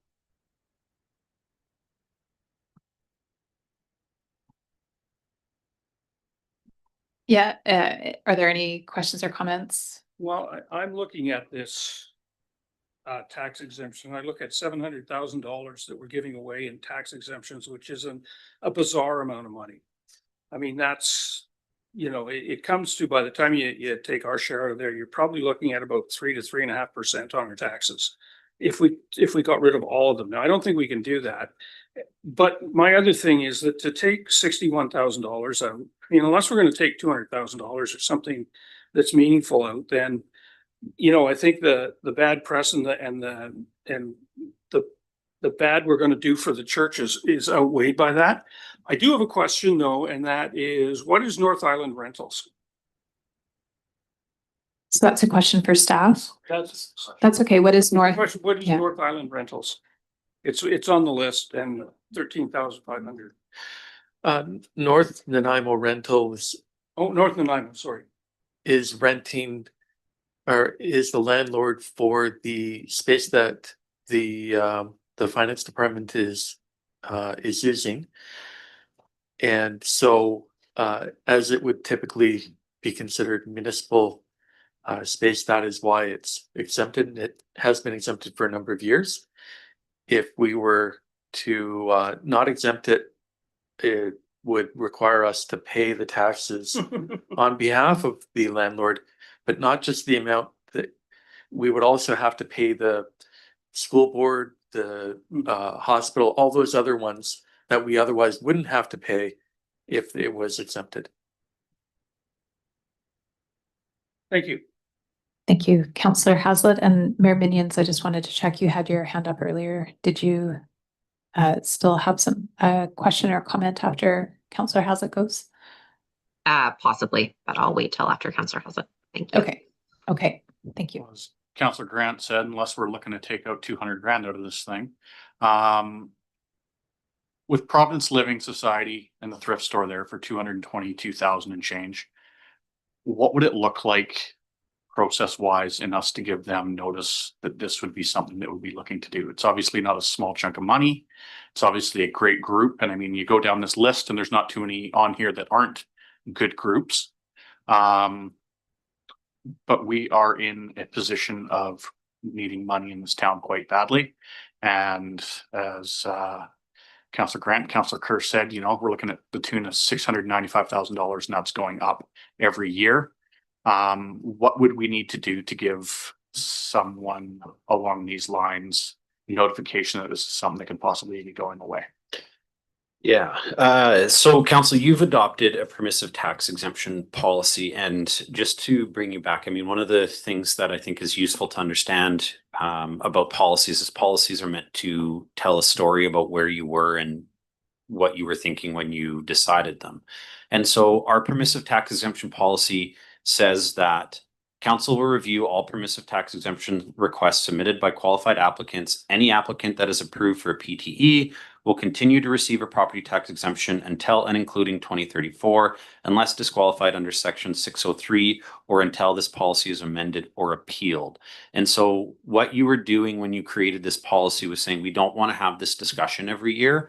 We're going to put this policy in so that all of these properties get approved. And when you had that discussion, you looked and said, you know what, we're going to approve everybody. We're not going to get into an application process where you have to show the value. And so that's what you decided at the time. And so if you want to remove properties from the permissive tax exemptions, you need to amend the policy, and you're going to need to create the categories for which you want properties to no longer get exemptions. So the churches that Councillor Kerr mentioned before, that could be one. Hospitals or organizations that are getting funding from the provincial government could be another, but you have to go and amend your policy in order to make those changes. And when does this need to be submitted to the province by? It must be submitted October 31st, or there will be no permissive tax exemptions for 2026. So, and the permissive tax exemptions, in order to approve them, they require 3 readings, and then at least 24 hours and adoption, and there's a notification period to the public in the newspaper as well, correct? Notifications already occurred of the potential, but for example, council cannot approve the bylaw on October 31st because that's by the time that the council meeting occurs, it's already after the date that BC assessment must receive it. Okay, so council, if you want to make a change to this policy, which is totally within your right to do, you're going to need to schedule extra meetings, or we're going to have to add a special meeting onto your committee meeting, and you're going to have to be very intentional with the type of changes that you want to see to amend this policy to allow us to create the bylaws for you to adopt it on time. I didn't quite understand if that answered my question on how much time would we need to give these organizations. Someone like Providence, which is, you know, 220 grand. How much, like, what's kind of industry standard on that? Do you say, here's a year, here's 2 weeks notice, thanks for the help, here's your bill? It's usually best practice to at least give them a year. Let them have it this year and notify them that they wouldn't get it next. So that would mean you have to make the decision now or in the next few months to let them know they're not going to get it the year after. We have Councillor Blacklock is ahead of you. Go ahead, yeah. And then you're next. Go ahead, Councillor Blacklock. Yeah, I have a question on this, the property that's in the Northeast Woods. That property, when I look on the assessment, BC Assessments website, there is no actual assessment coming up for that property that shows on what amount that tax bill is being generated. Do you know why that might be? Like my thought is that, okay, we're stating the exemption number is hypothetically 30,000 or whatever, but is that not based on the fact that some of that land was historically designated for our development and it only recently switched to the leasehold? Or is it because the assessment authority values all interests in land, therefore it has a fee simple assessment number, I just can't see it on the public system? Over to staff.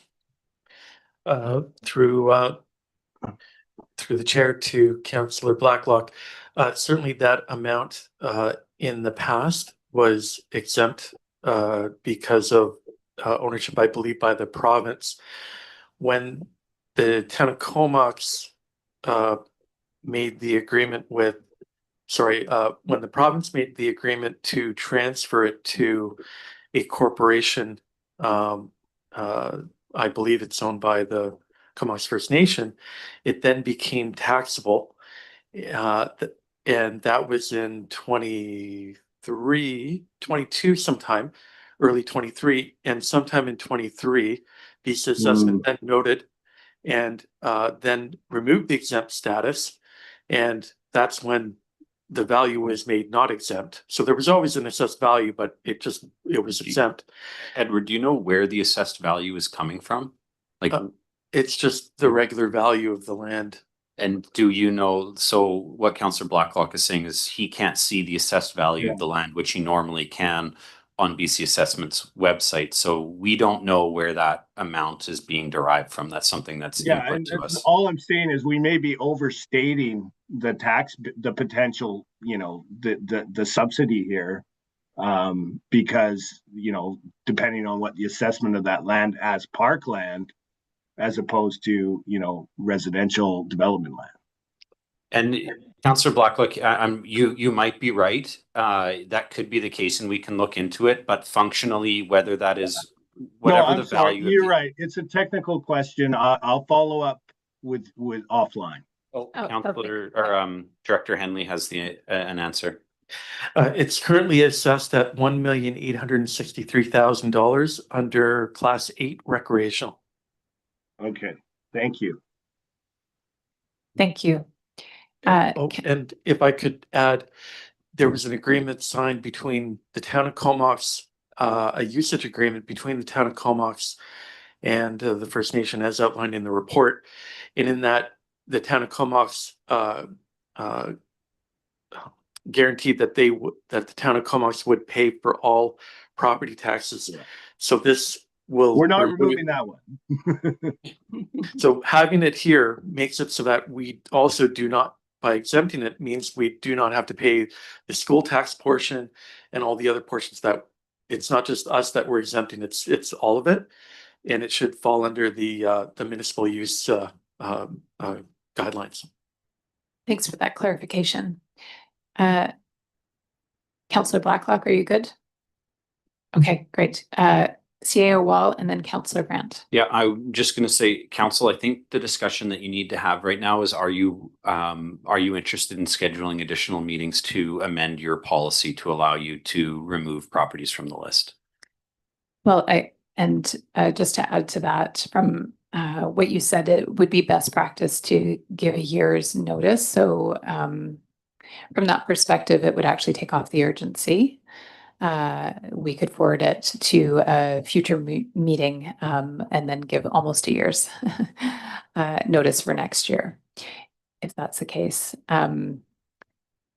Yep, I think so. I would just, if council wants to discuss that, I'd suggest that it be added to the next committee meeting and discussed, because it's going to take, just my experience with this, and it comes up almost every year. Yeah. It's not easy discussions once you get into it. Yeah. Okay, thank you. So now we've got lots of hands going up. So we have, the order is Councillor Grant, and then Mayor Minions, and then Councillor Swift, and then Councillor Haslett.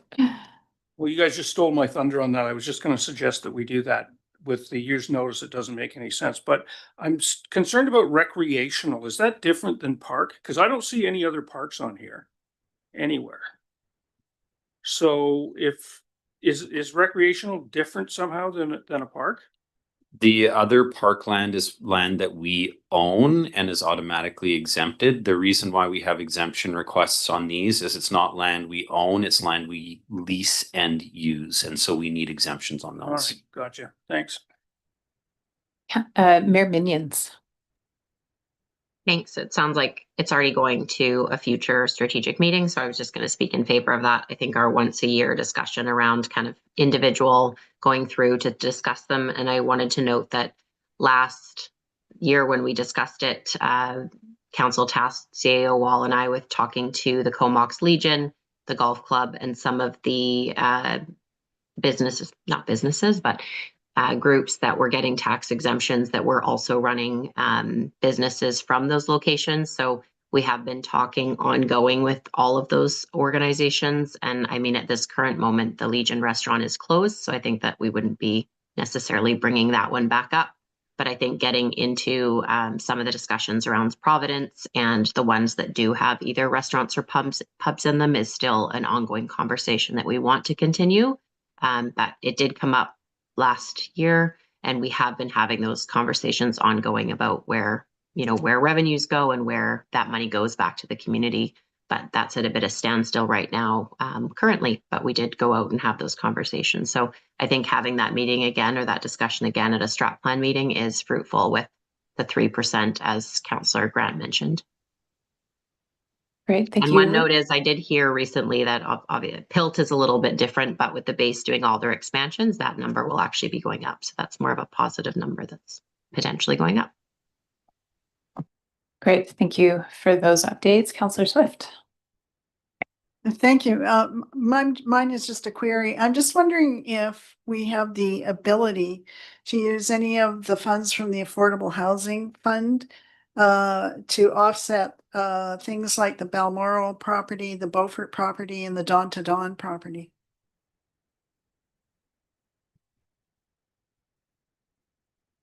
Can you ask the question again? Sorry. I was in my defense, I was replying to a question that Director Russrum texted me.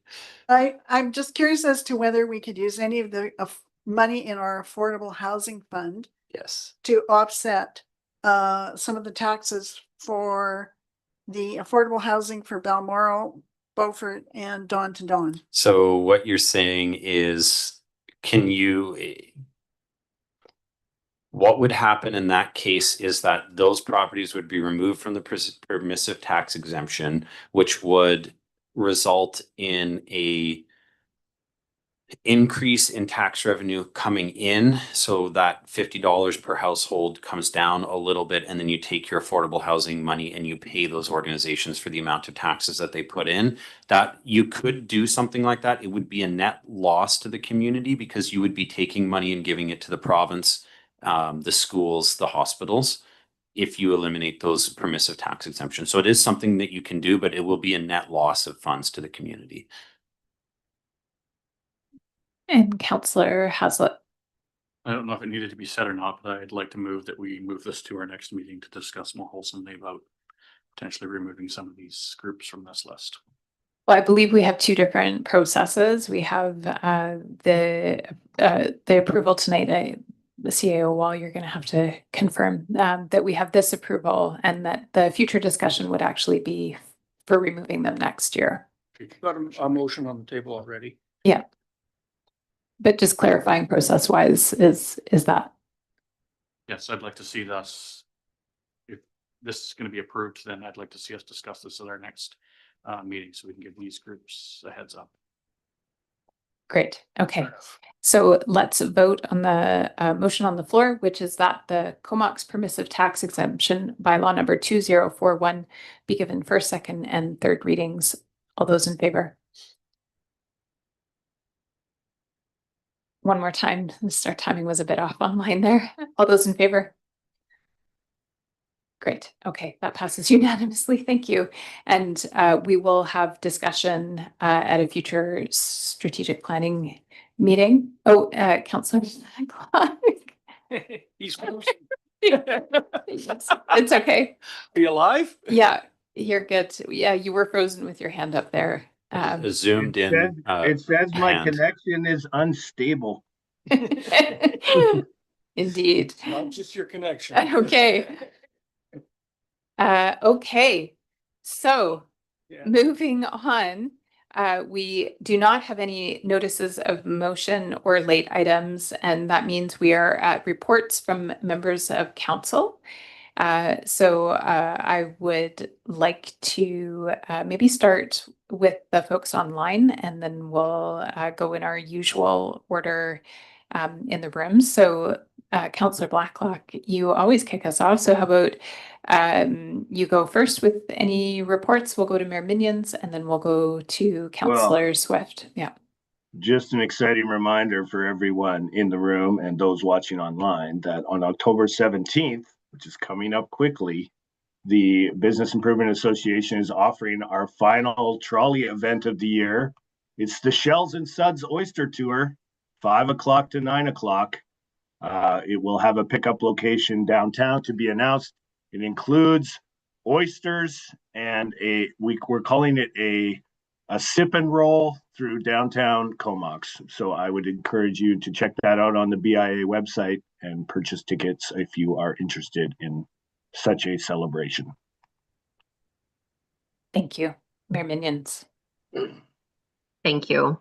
And that does sound like a very fun time on that trolley.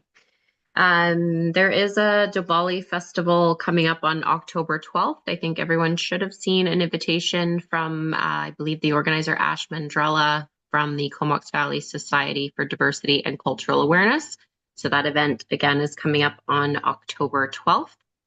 CAO Wall and I met with our CMP Inspector Scott Mercer in the last couple days, just to talk about the service review that's coming up for the region. So that will be all of the areas, Cumberland, Courtenay, Comox, and they may touch base with the region also, similar to the service reviews that happen at the CVRD.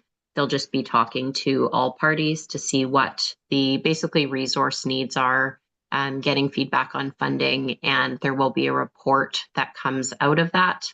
And once that report is done, they're also looking at hosting an RCMP forum just to get all parties basically to be discussing where the new detachment or the need for a new detachment, what the number of officers looks like, and also funding. So I'm not sure where that will go from here, but we're having some good conversations that we'll report back on with Inspector Mercer, because of course we did see those very large numbers at our last council meeting from finance. So I think we're going to be doing a lot of discussion about RCMP. We had the Vancouver Island Library Board AGM, and traditionally or typically the last couple of years, some of those tax rates per year on the taxes have been quite large. They're looking at a 4.6% increase this year for the library services. So that's down. I think they said it was their lowest in 6 years. And that came back from feedback from the board there that the numbers were just far too high. So they've had to look at some of the projects and spread them out over a longer duration to get a little bit closer to inflation, but still not there yet. We are going to be planning some town hall staff and some organizations in the community, including the Pearl Ellis Gallery, the CAMS, and the library. Comox's 80th anniversary, which is coming up on January 14th, 2026. So I believe that's about 2.5 months out now. We will do a week-long event, which you'll hear about soon, and there will be a event happening on the actual 80th birthday, which is January 14th, 2026. That number just seems like a strange year to say, but we were incorporated in 1946. So 80th birthday coming up in 2026 with more information to come. I will report out about UBCM and the meeting with Minister of Water, Land and Resource Stewardship, as well as a couple of other conversations we had with our MLA and some community groups at another time, because it's a little bit longer of a report. So that's all for me. Thank you. Thank you. Councillor Swift. Thank you. I attended the regular Philburg board meeting, and they still got the numbers from the Philburg Festival, but they're gearing up for their winter event, which takes place the day after the mayor's tree lighting event. So November 22nd.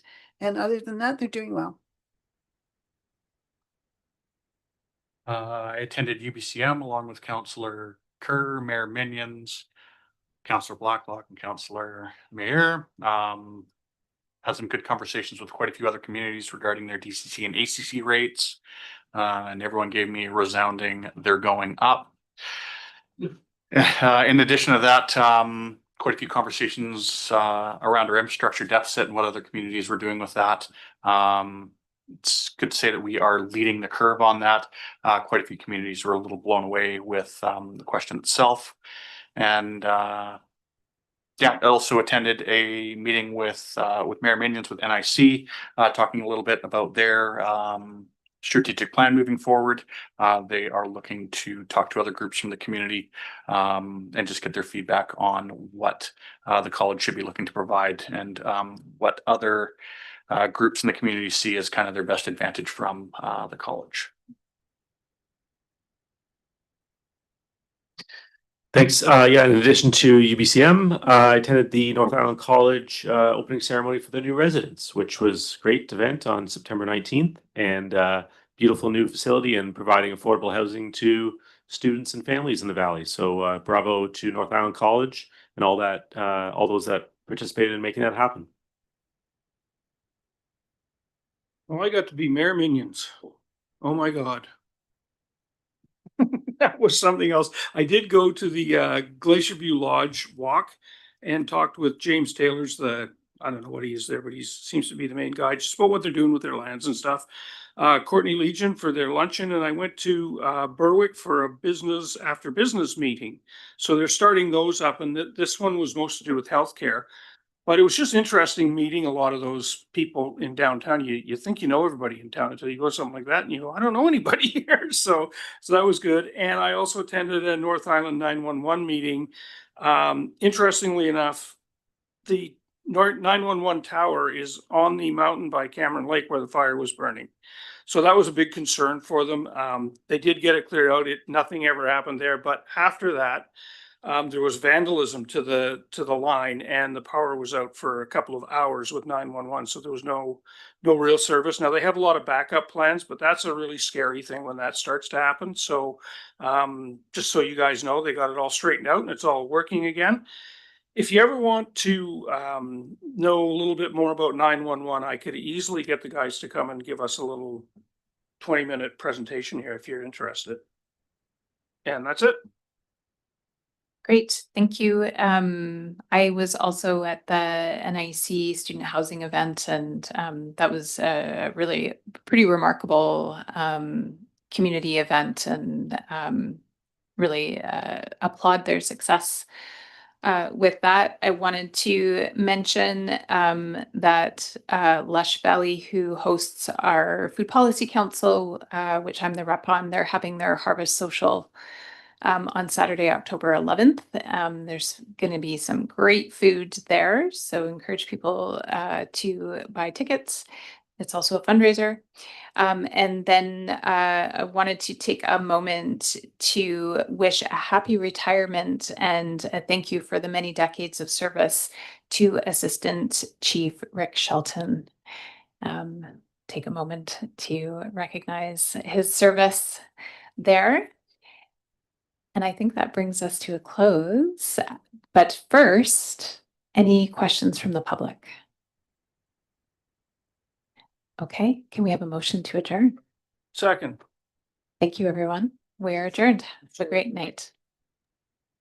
Thank you, Chair. Thanks, Council.